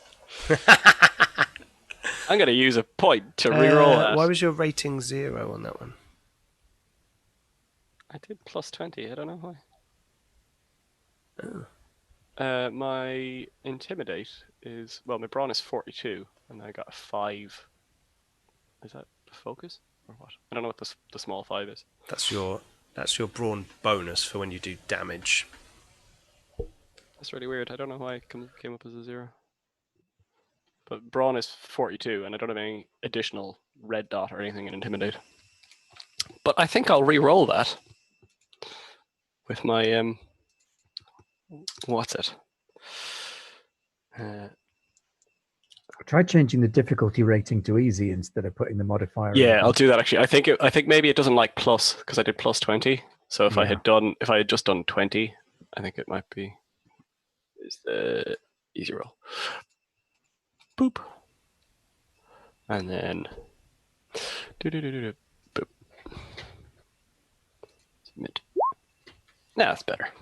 Aha. You succeed. Right. He he like puts his hands on the table as if he's like, so he can be ready to like push Get off. stabbed in them. And he says, I don't want any trouble. It's a bit late for that. You're already in trouble. I know. If the captain But gets here, you're screwed. Well, we're going to be gone before then. Who are you? They're just trying to find something in the map room, and then we're going to be gone. That's Yeah, all. that wasn't my question. My name's Conrad. I'm not a striker. Well, this is the part I'm curious about. Who are you with? What are you here for? I was hired by Dietmar to come and help him retrieve something from the Eyrie. There was this woman and this other guy.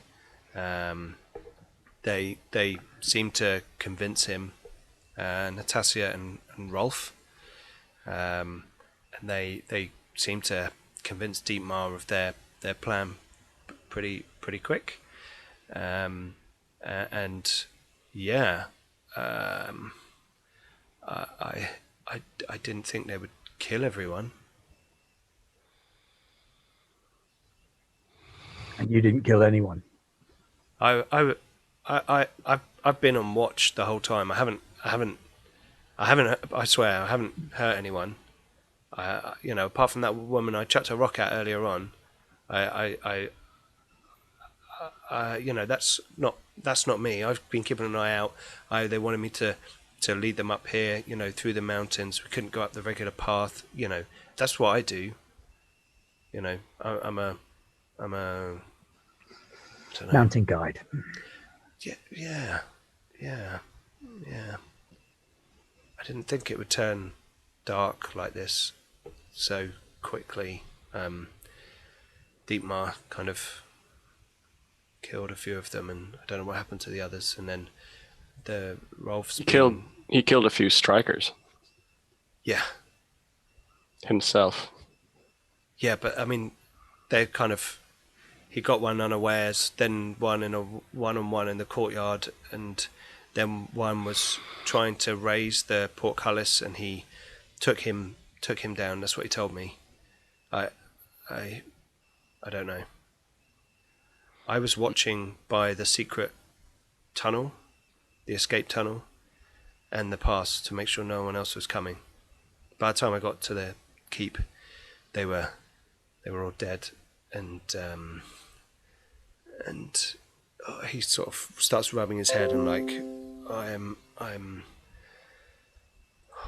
feel sick. Oh my God. Cyan, help me. What do I do? Well, what you do, mate, is very, very simple. You use that tunnel and you go through it and you disappear into the mountains and you hope Steven never catches you ever again. Because the only reason we're not killing you here and now is basically because we don't want to make a mess or raise the alarm. So if you're gone by the time we're finished with the others, then it's less of a problem, isn't it? Because you can go on and live your life. But if you make, hope that none of us ever see you again. I mean, my initial plan, if it wasn't for the fact that we want to find your friend in one piece and not have him scurry under some stone like a fucking cockroach, I would drag you up onto the battlements and throw you over on the side of all those lovely people who are stopping from getting to safety. So I'd listen to Powell here. That wasn't my. He just told me if I let any of them through, then he'd. And you can explain that to them with both your ankles broken if you fall off the wall, if you don't listen to my friend Powell here and make yourself scarce. Very well. Do we have an understanding? We do. I hold up my hand to him. Keys? He takes a big set of iron keys out of his pocket, slaps them on the table. Very well. Thank you. He looks across at the table where there's sort of food and stuff on the side, like rations type thing, and he kind of looks at it and looks back at you, and then heads off down the stairs. We'll walk down behind him. Yeah. Powell, shall we? Yeah. Make sure he doesn't get mouthy on the way. Okay, so you... Let me change the... That way we also get to see where the escape tunnel is. Where are we? Obviously, we saw it on the map, but As he's walking along. So, yes. Fred, we're going to see you safely into your bolt hole, and then we'll deal with your friend. Well, good luck. So you go down the stairs, past the armory, down to the bottom floor, and he gestures to Pavel actually and says, "Can you unlock the door for me?" As you've given him the keys, and he points at the right key, and you unlock it, and then he goes through and unlock the next door, as there are 2 doors, as it makes like a little pen. There's a door in the middle of that side. you've not got us on that map again. Oh dear, yes, sorry. Players. It's all right. It's an easy Keep mistake to make. forgetting the players. I do the same thing. Yeah. So There you it come is in the down south. and you open that door, Mhm. and then that door. You can see on the wall here there are various documents and papers lining that wall, and then he goes over and opens this door, and he's like, "Huh!"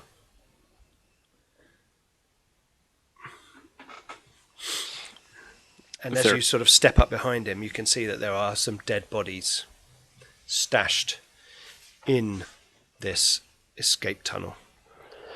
Now, hang on for one moment. Perhaps be more cautious who you work with in future.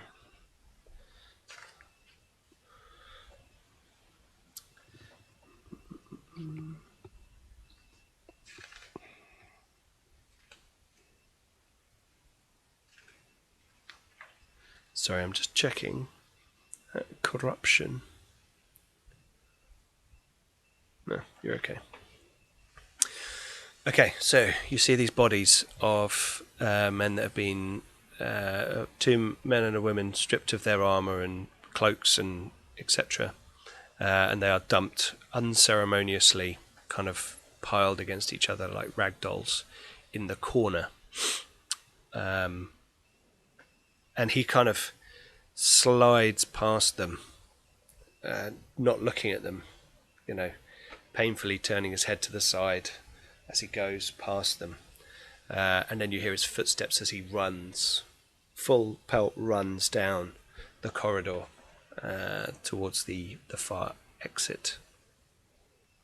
And the 2 of you are standing in the ground floor of Falcon Tower, Comrade gone.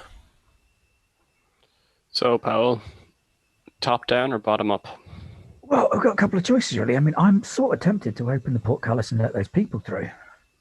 They're harmless. I did a count. I agree with you. There's not 50 of them. There's more like But- 200 of them. And there's families and women and children, and they're starving. Yeah, no one disagrees with you. Here's the issue. If we raise the portcullis, it's going to be a little bit noisy. Yeah, that's true. And you figure, Pavel, even though there's you've seen the pulleys and stuff, it's not going to be, you're not lifting the full weight of a portcullis, but it'll still take a little while to winch the thing up.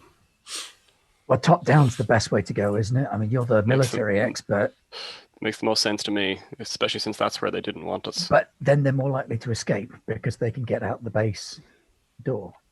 And if they then go back into the other tower and fortify that, then we can't get the portcullis open.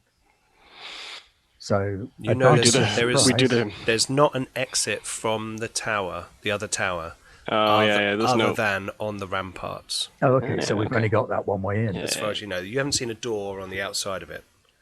There's only arrow slits, right? You were saying. As far as you know, there's not even big windows. Okay. So we have to go up over the ramparts. I still think they need a handrail. Maybe you can install one when the new set of strikers get here. Yeah. Let's go find our friend. Okay. Head off in search of Dietmar. So you're going to go I have a off present and for him. I bet you do. Right. Okay, let's get to the right map.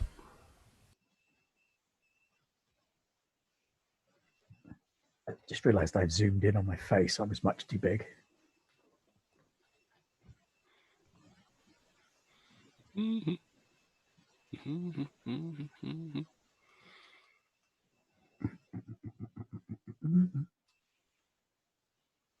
Yep. Yep. Okay, so you have arrived at the level where the crossing is. What do you intend to do? I would be of the opinion we go over and open the door and see what Yeah, comes I've our got way. to tell you, I'm not going to be much help in a fight. Well, stay behind me and throw things at them. That I can do. Or, if I hold him very still at some point, feel free to slip your dirk in somewhere soft and sensitive. Just don't get killed. I don't get paid if you get killed. I'll try and do that. And Okay. if it all goes tits up, get back here and try and raise the portcullis. Okay. And I want the deaths of these couple of hundred people on my mind as well. Well, it doesn't even have to go all the way up for some of them to get through. Well, But yeah. let's hope it doesn't go that way. Okay, so you start to cross over the rampart. Yep. So Steven first, I assume. Yep. Yep. And as you kind of step out, sort of 10 feet away from the door on the far side opens, and Dietmar comes out. How's your review of the tower going? Well, I was just about to come into the second tower and see if I could get a look over there. I was going to knock and make sure that was okay with you. But now you're here, we don't need to do that. So is it okay to get into the second tower now? I'm afraid this level and above are out of bounds, but you may go down into the lower levels if you wish. Okay. Yeah, that'll be fine. I just need to check the anterior slot work. The lower levels is where I need to be. This really isn't necessary, I say to Powell. I go, you, draw your sword. And I'm going to use my issue challenge thingy. Which means, Okay. Cool. I assume okay. there's some form of initiative. I'm just So, well, actually, and this is one thing we forgot to do at the beginning. When you play Zweihander, what you generally tend to do is roll initiative right at the beginning, so that when things come up along the way that require an initiative order, you don't have to roll it again, and it doesn't break the flow of the game like we're doing right now. So, what we're going to do is I'm going to just mark this page with all his nice, lovely stats on, and I am going to go to the combat section. So, here we go. Da-da-da-da-da. Combat. Okay, the initiative ladder. You roll 1d10 and add your initiative from your character sheet, which I believe is based on sort of perception bonus, etc. Yeah.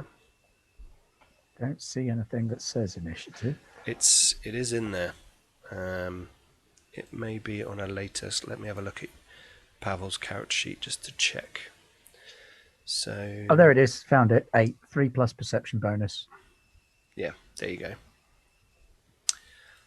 Okay. Right, so I add that to a d10. Yes.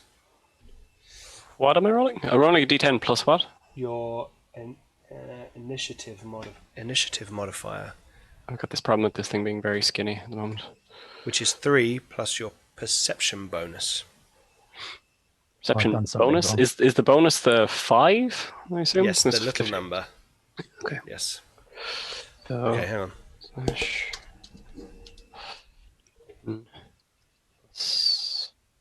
So plus, you said plus 3 plus perception bonus, yeah? Yes.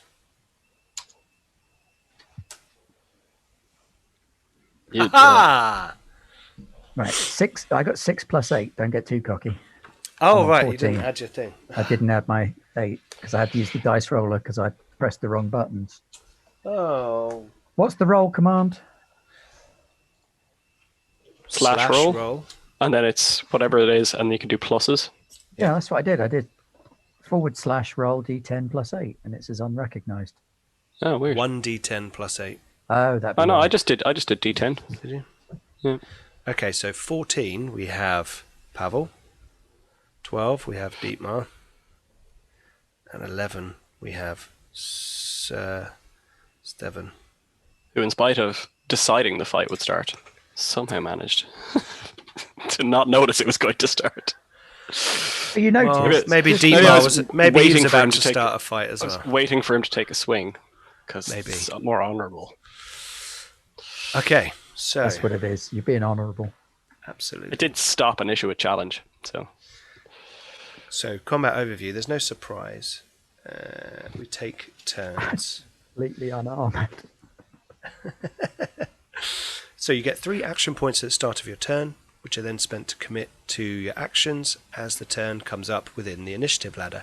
You're not required to spend all of your APs on your turn, and you can hold on to them so you can dodge out or parry. I recommend you do that if you need to. By the same token, a character cannot simply elect to carry over APs into their next turn. So you can save them, but then when the initiative order starts again, when it gets around to you again, you don't have those once you've just saved up. You get 3 again. So there are various actions you can do. Charge, get up, hustle, maneuver. I think you guys have got. We've got that so- page yeah. good to go. Yeah. I've got that good I have to it. go. I have it like there. Cool. Excellent. Yeah. I've got it There. here. So, right. So, Pavel, what are you doing? I am going to First. take aim, Oh, which is 1 action. which is 1 action. I'm going to take 1 action to take aim. Okay. You use all your action points. Oh, I'm using all my the actions. ones you want to use in your Right. turn. You go I'm now. going to take aim and throw a throwing dagger at him. Then throwing knife. Okay, ranged attack. When it's distance from a foe, make a relevant combat-based skill test, referring to the skill required to use your ranged weapon. A foe So I can get a attempt to +10 from dodge taking your ranged attack aim. or parry it with a shield. You cannot make a ranged attack while in an engagement with foes unless using a weapon with the gunpowder quality. So, he can attempt to parry or dodge you. Ooh, he's got very good parry. Doesn't really seem to be entirely necessary. Oh, you failed. But it's added my modifier again. Oh no, it's a roll of 80. What's the modifier? That's added your skill on and a plus Yeah. 10 modifier. Which was the aim. For taking. Oh yeah, your aim. Yep. So 58, and you rolled an 80, so you Yeah. miss. So I Did missed. you? I got excited. Ah! Okay.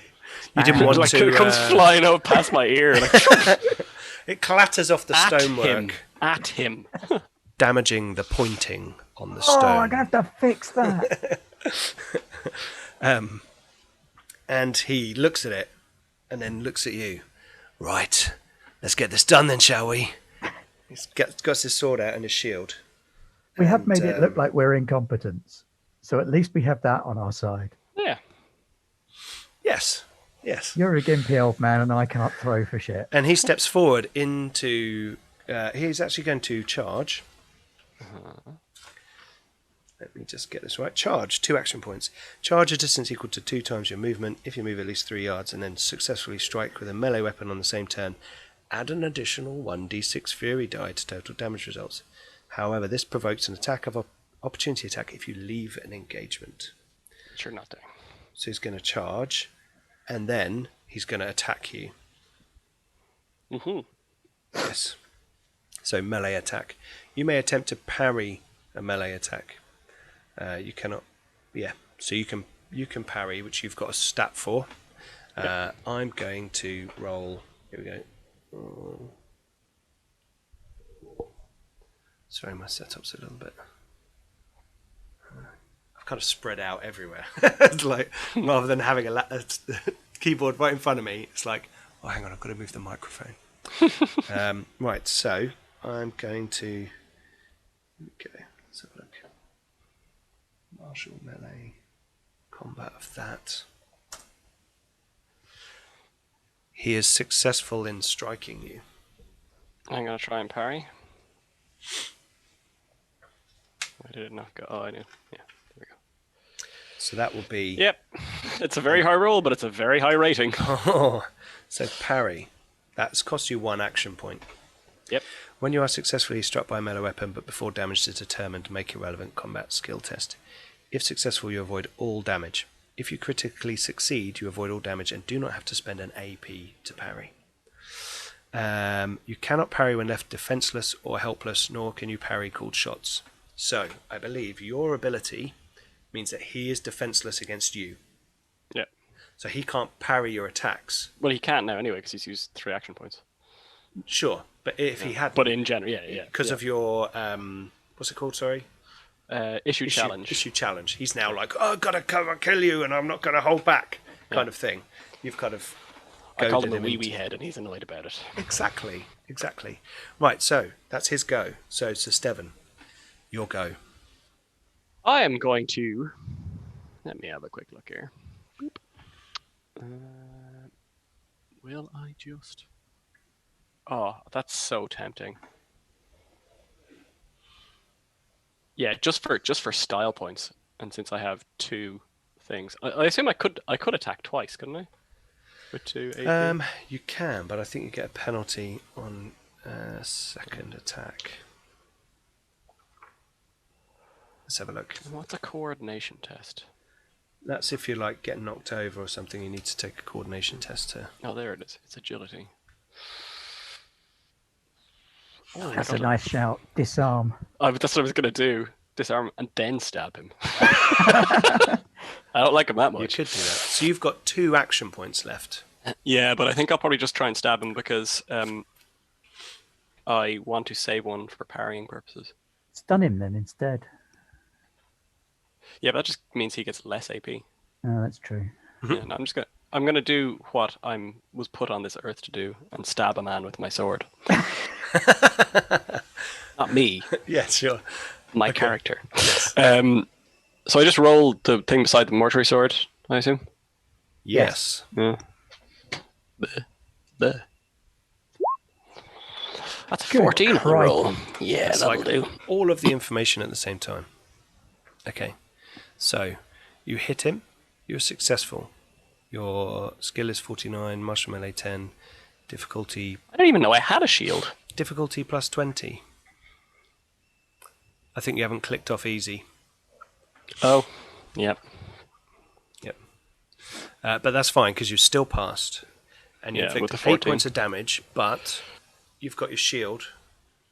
Because it's a big sword, but it's one-handed. And you've got a shield. So having a shield means you're like, bum, bum, bum, and you like get a little, and it does. How do we whack know him in the if we face get and the then him with chaos sword. dice? Yeah. How do we know if we get the chaos dice? It will go red. Okay. And that will show you that it's exploded. Yeah. That's good stuff. Yeah. Fury dice. Yes. Chaos dice. You don't want to roll those. No. Because when they explode, you explode. Because it says on my one that it grants an additional 1d6 chaos die to determine whether you inflict an injury. That's So on injuries, you roll different. Okay. So that's if you get over his damage threshold. So his damage threshold is 9. So yes, you do inflict 1 level of damage on him. Excellent. So remember, you can take 6. I think you can 5. Sorry, there are 6 stages, I believe. Okay. Do I need to roll anything else? No, that's his. No, so you've got stabbed in the inflicted head. damage And on I him. have 1 AP left, which I'm going to save in case he decides to try and attack. He can't. He's had his go. The next round. Next round, you can't save your AP. Oh, okay. Well, then I'll just hit him. No, you can. You've hit him. Yeah. You've got an AP left over. Yeah, but it'll reset at the start of the next. Reset at the start of your turn. Yeah, that makes more sense. Oh, okay. Yeah. I need it if I... Yeah. Yeah, so if he has another go at you before then, you can use that. Yeah. That's what I thought. Okay, so there's this clash of steel, chung, chung, chung, on the middle of the ramparts, and the sound of the vergers below has dulled and quietened as they start to realise that people within the fortress are fighting. They can clearly hear this. Pretty visible, I'd imagine, too. And yes, Right, fairly visible. Walkway. Fairly visible. Pavel, you stand I am going there. to try a dirty trick and flick some gravel into his face. Oh, awesome. I can always Since rely I'm on you, useless Ben, at for a dirty fighting. trick. It's a Brilliant. guile test. Ah, guile. As luck would have it, I don't have any Again, skill in guile. the visual of this I really like, because I'm standing there and you're going to lean over my shoulder and go, ah! Excellent. Yes. Rocket sand. Like the bully's friend. Yeah. Yeah.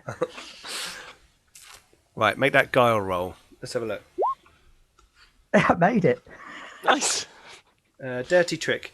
When engaged with a foe, make a guile test. If successful, your foe He must has to resist awareness. Successful awareness or be temporarily blinded. Oh, blimey. Has he got any awareness benefits? No. And he cannot counterspell, dodge, or parry. No, so I've just got to make an awareness roll. He's clearly not a striker, because strikers... Have awareness. Oh, yes. So just, I'm going to roll They are this, but aware just of for reference, its perception is 35. So he's rolling... Yeah, he hasn't got awareness bonus, so he's going to roll 35 or less. Hooray! No. So he failed. So you've chucked dirt, I don't know, there's some loose stones and dirt around the side. If the strikers were here, it wouldn't be in this state. But as it is, you... Well, as it happens, I did file some of it away on the wall earlier. Oh, you did, didn't you? Yes. So you chucked that in his eyes, and he's like, "Ah, damn you, engineer!" that's one of my armor points. I'm assuming blind makes Attack things points. really hard. Apparently, he can't counterspell, dodge, or parry. Oh, okay, right. And I'm going to use my I was going to use my remaining attack to do a called shot, but all that means is he can't dodge or parry, but he can't do that anyway. I think a cold shot still does damage, doesn't it? Yeah, but so does just hitting him. Oh, But you could take aim, so you get a better chance of hitting him. That's true. I could take aim and then hit him with my remaining 2 points. So let's do that. Cool. Take aim at +10 modifier. Fire away! Whoa! And you exploded on the damage. And exploded on the damage right in the face. So you got 9 damage? Yep. I don't know why it rolls twice. I think That's odd. I'm kind of sad that you don't get to roll the damage separately. I don't know why. We can have you I roll the understand. damage separately if you want. Yeah, I understand where you're coming from. It's I did it! Ah, fucking... And then, especially Yeah, if it's how an much did I exploding... do it? Especially an exploding dice, because We that's can- just really... We can that do is- that. We can say you're rolling the skill with the weapon. No, and I'm rolling totally damage. taking that. Definitely not now, I'm taking because he's that. just... Okay, so that's another injury. Another... you've gone over his damage threshold. Yep. So he is now moderately wounded. That throwing knife to the face. Let's have a And blind. Blind. Temporarily blinded. So you went like one handful of dirt and then it's like, up over my shoulder and then under my arm, while I'm just standing there going, Maybe it was simultaneous. Because I had to take aim for the second one. Absolutely. Right, you're moderately wounded. Let's have a look at... not you, sorry. He I'm is. not. He is moderately wounded. Here we go. Roll damage. Damage threshold. I just want Determine Sir Steven to be When proud a of me. defender's damage condition track drops to moderately wounded, seriously wounded, or grievously wounded, they're at risk of suffering an injury. In some cases, particular talents or other traits may make said injuries more or less severe, such as rolling extra dice to see.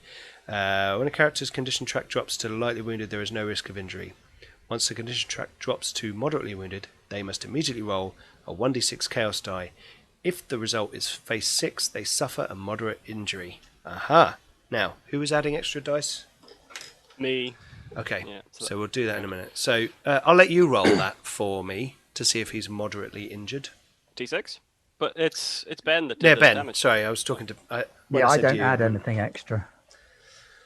So roll 1d6, Ben.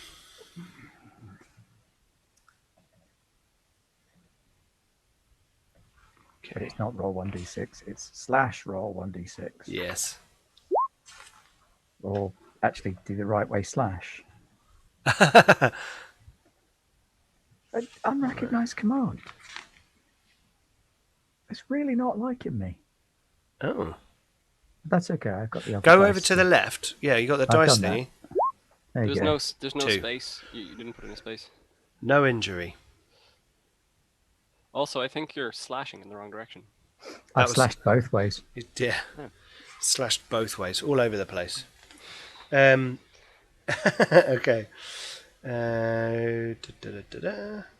Injuries. Yes, it just counts up, but he didn't get an injury. Oh, there we go. That's what I did wrong. I didn't put the space in between the roll and the 1d6. But There you count go. the 2. I was You're just a checking to programmer see if at I'd done it that's right. cool. Okay, so he's now Programmer. moderately injured. It's his go, and he is quite pissed off. Ah, damn you!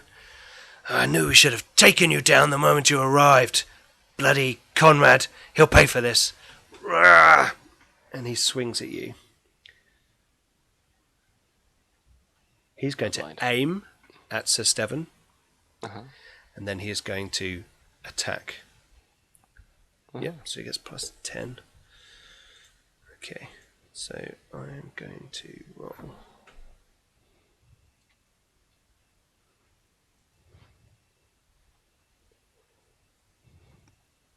Plus 10. And for you guys' reference, I'm rolling 70 or less.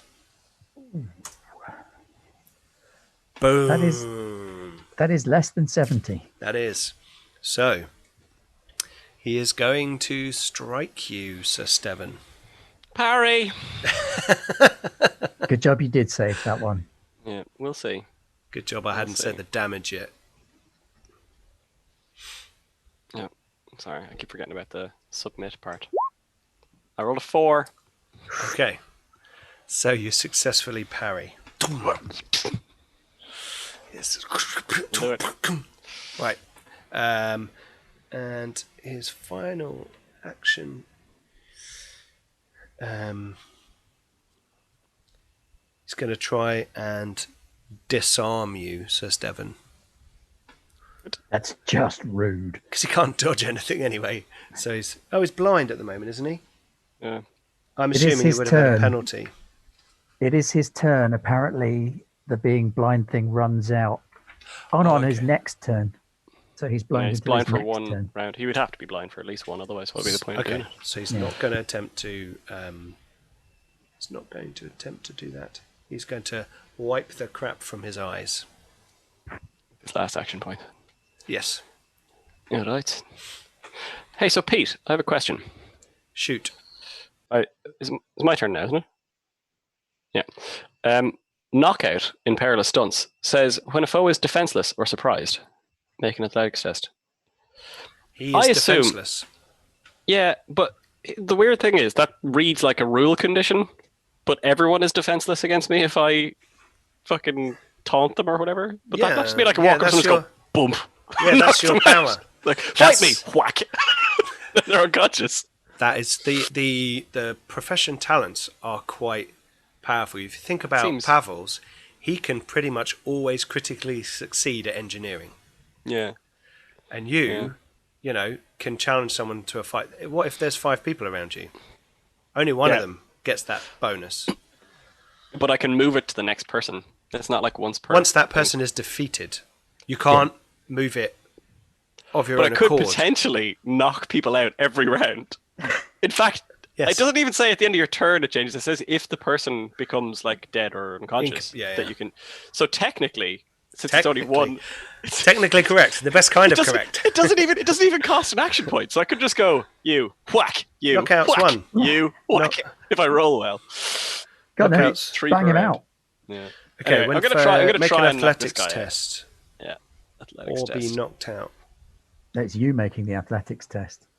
Foe helpless, left unconscious for BB turns and suffers 2d10 plus BB peril.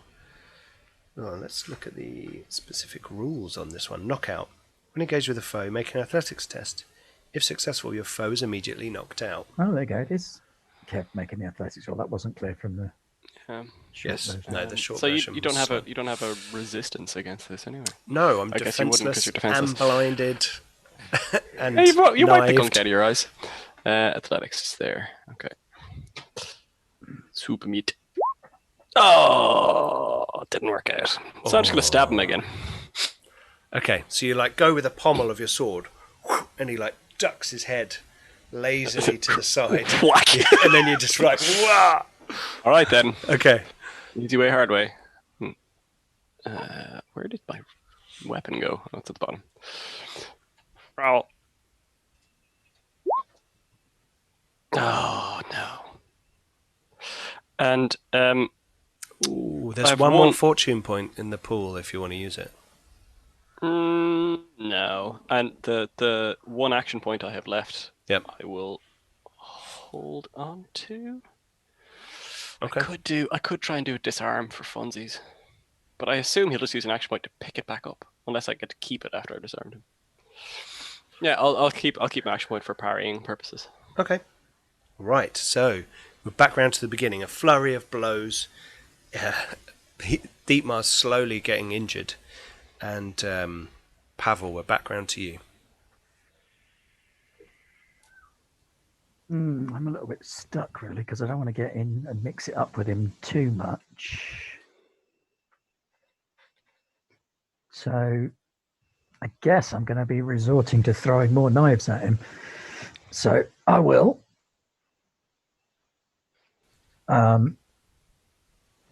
Fire away. Fire away, yeah. But I will use 2 of my actions to aim this time. Oh, plus 20. To our Yes. viewers, if you spot any any rules we may have got wrong, please let us know in the comments below. We are just still in our early days of Zweihander. We are going to get into it a lot, though. We've got 2 shows planned, haven't we, Ben? Yep, you've got one, I've got one. Yep. So I'm going to do a show which is going to follow on sort of from this story. This story will have impacts on my campaign that I set up with the Black Road, and Ben is doing his own world, an own setting, and doing a show in that as well. Right, I only did 1 damage, but it's gone green.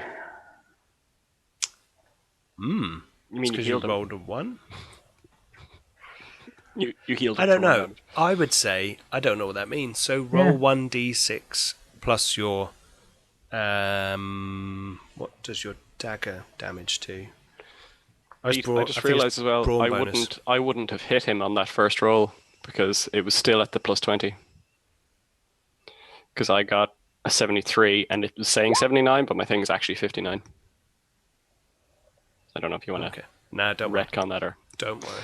Yeah. I rolled Loaded another dice. 1. Okay, Excellent. right. So you throw a dagger at him, and it sort of hits his armor, and he's aware of it, but it doesn't seem to bother him.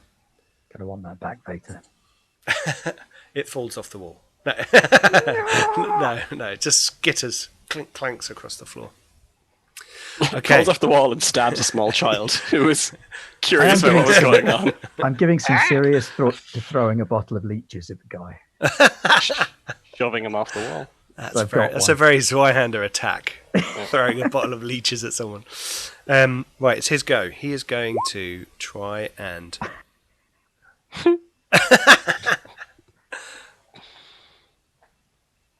What does it say? Loud Bottle of leeches bloodletting. allows bloodletting. Yeah. 9 uses. Not if you throw it at someone, though. That's just the 1 use.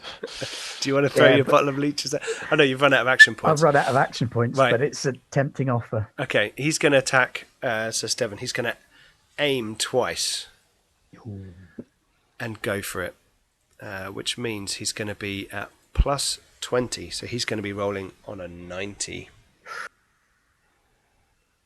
Did we save that parry? Yeah, I did. That's a hit.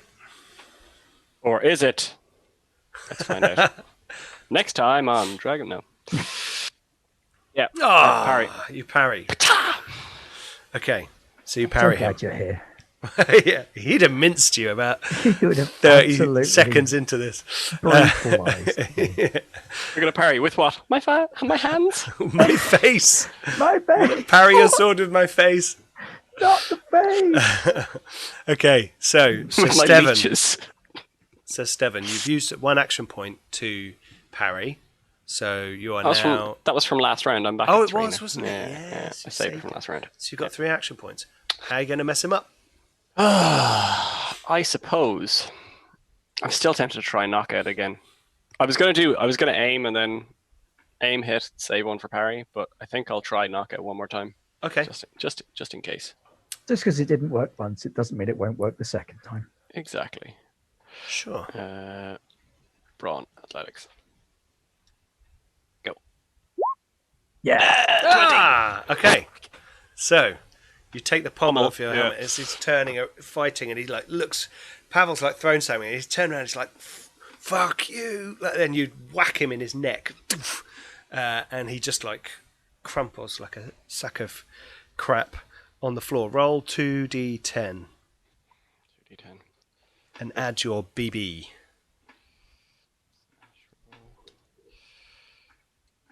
Where is the BB? Oop. Where are you at, BB? Oh. Where do I find that in the card sheet? It's near your brawn. It's the little number. Oh, it's a brawn bonus. It's Yes. 5. Okay. I didn't know what a BB was. I'm not gonna lie. Like a little robot snowman. It's a little pellet you shoot out of a gun. 14. Okay. He is impaled. But more importantly, he is unconscious on the floor. For generally, when you do this, people are dazed for like a minute or so, you know. Mm-hmm. But it's a number of rounds equal to your brawn bonus. So 5 turns, he'll be unconscious on the floor. Turn to Paolo. Go. Rope. Let's tie him up. I assume you have rope in your toolbox somewhere. I might run and get some from the kitchen because there's a winch there. You could just tie him up from the winch. We could just tie him up. That's good thinking. I mean, I'm seriously tempted to drop this guy off the edge where the people are and be like, just leave him there. They don't have to do anything to him. But once we open the gates, it's not going to go well. You can do that if you want. I'm not going to do it in case we need information from him. So. Well, let's hang him from the winch. Okay. Drag him into the kitchen, hang him up from the winch. Mm-hmm. By his ankles. Some of my good friends are strikers. I don't like this guy. Yeah. Let's do that. So we'll do that, Okay. Pete. Okay, right.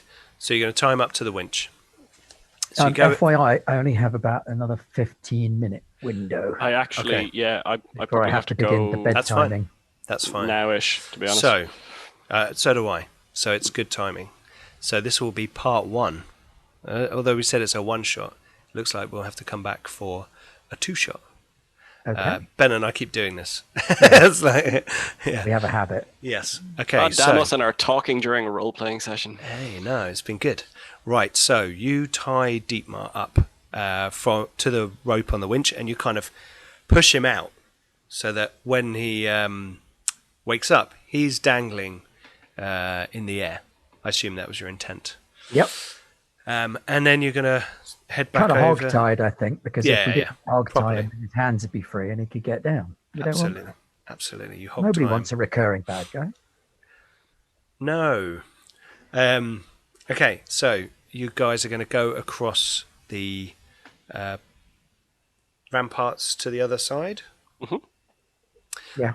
Okay. So you, And we're going to take out Rolf and Natasha. Natasha. Okay, so you go across and the door opens into a little entry area. There's the stairwell on the right, and on the left there is another arrow slit pointing down into the death zone that the vergers currently occupy. And there is a door in front of you, and you have a set of keys, and you can hear someone on the other side rummaging around. You can also hear someone upstairs.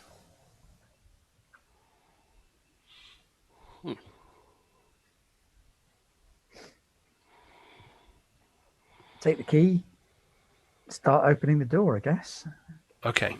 So with a sort of police breaching model. So I'll open the door and Police then breaching Push model. step me out of in. the way as I'll be the flashbang. Kev boots the door in. Yeah. Okay. So you boot the door in, and you. Ha! There are torches in the room. There are two arrow slits looking out, but they've got shutters on them and they're closed. There's a nice rug on the floor and a large desk in front of you. On the desk there are lots of maps and charts and books and scrolls and documents and parchment. There's generally a smell of that, that booky, mouldy sort of scent.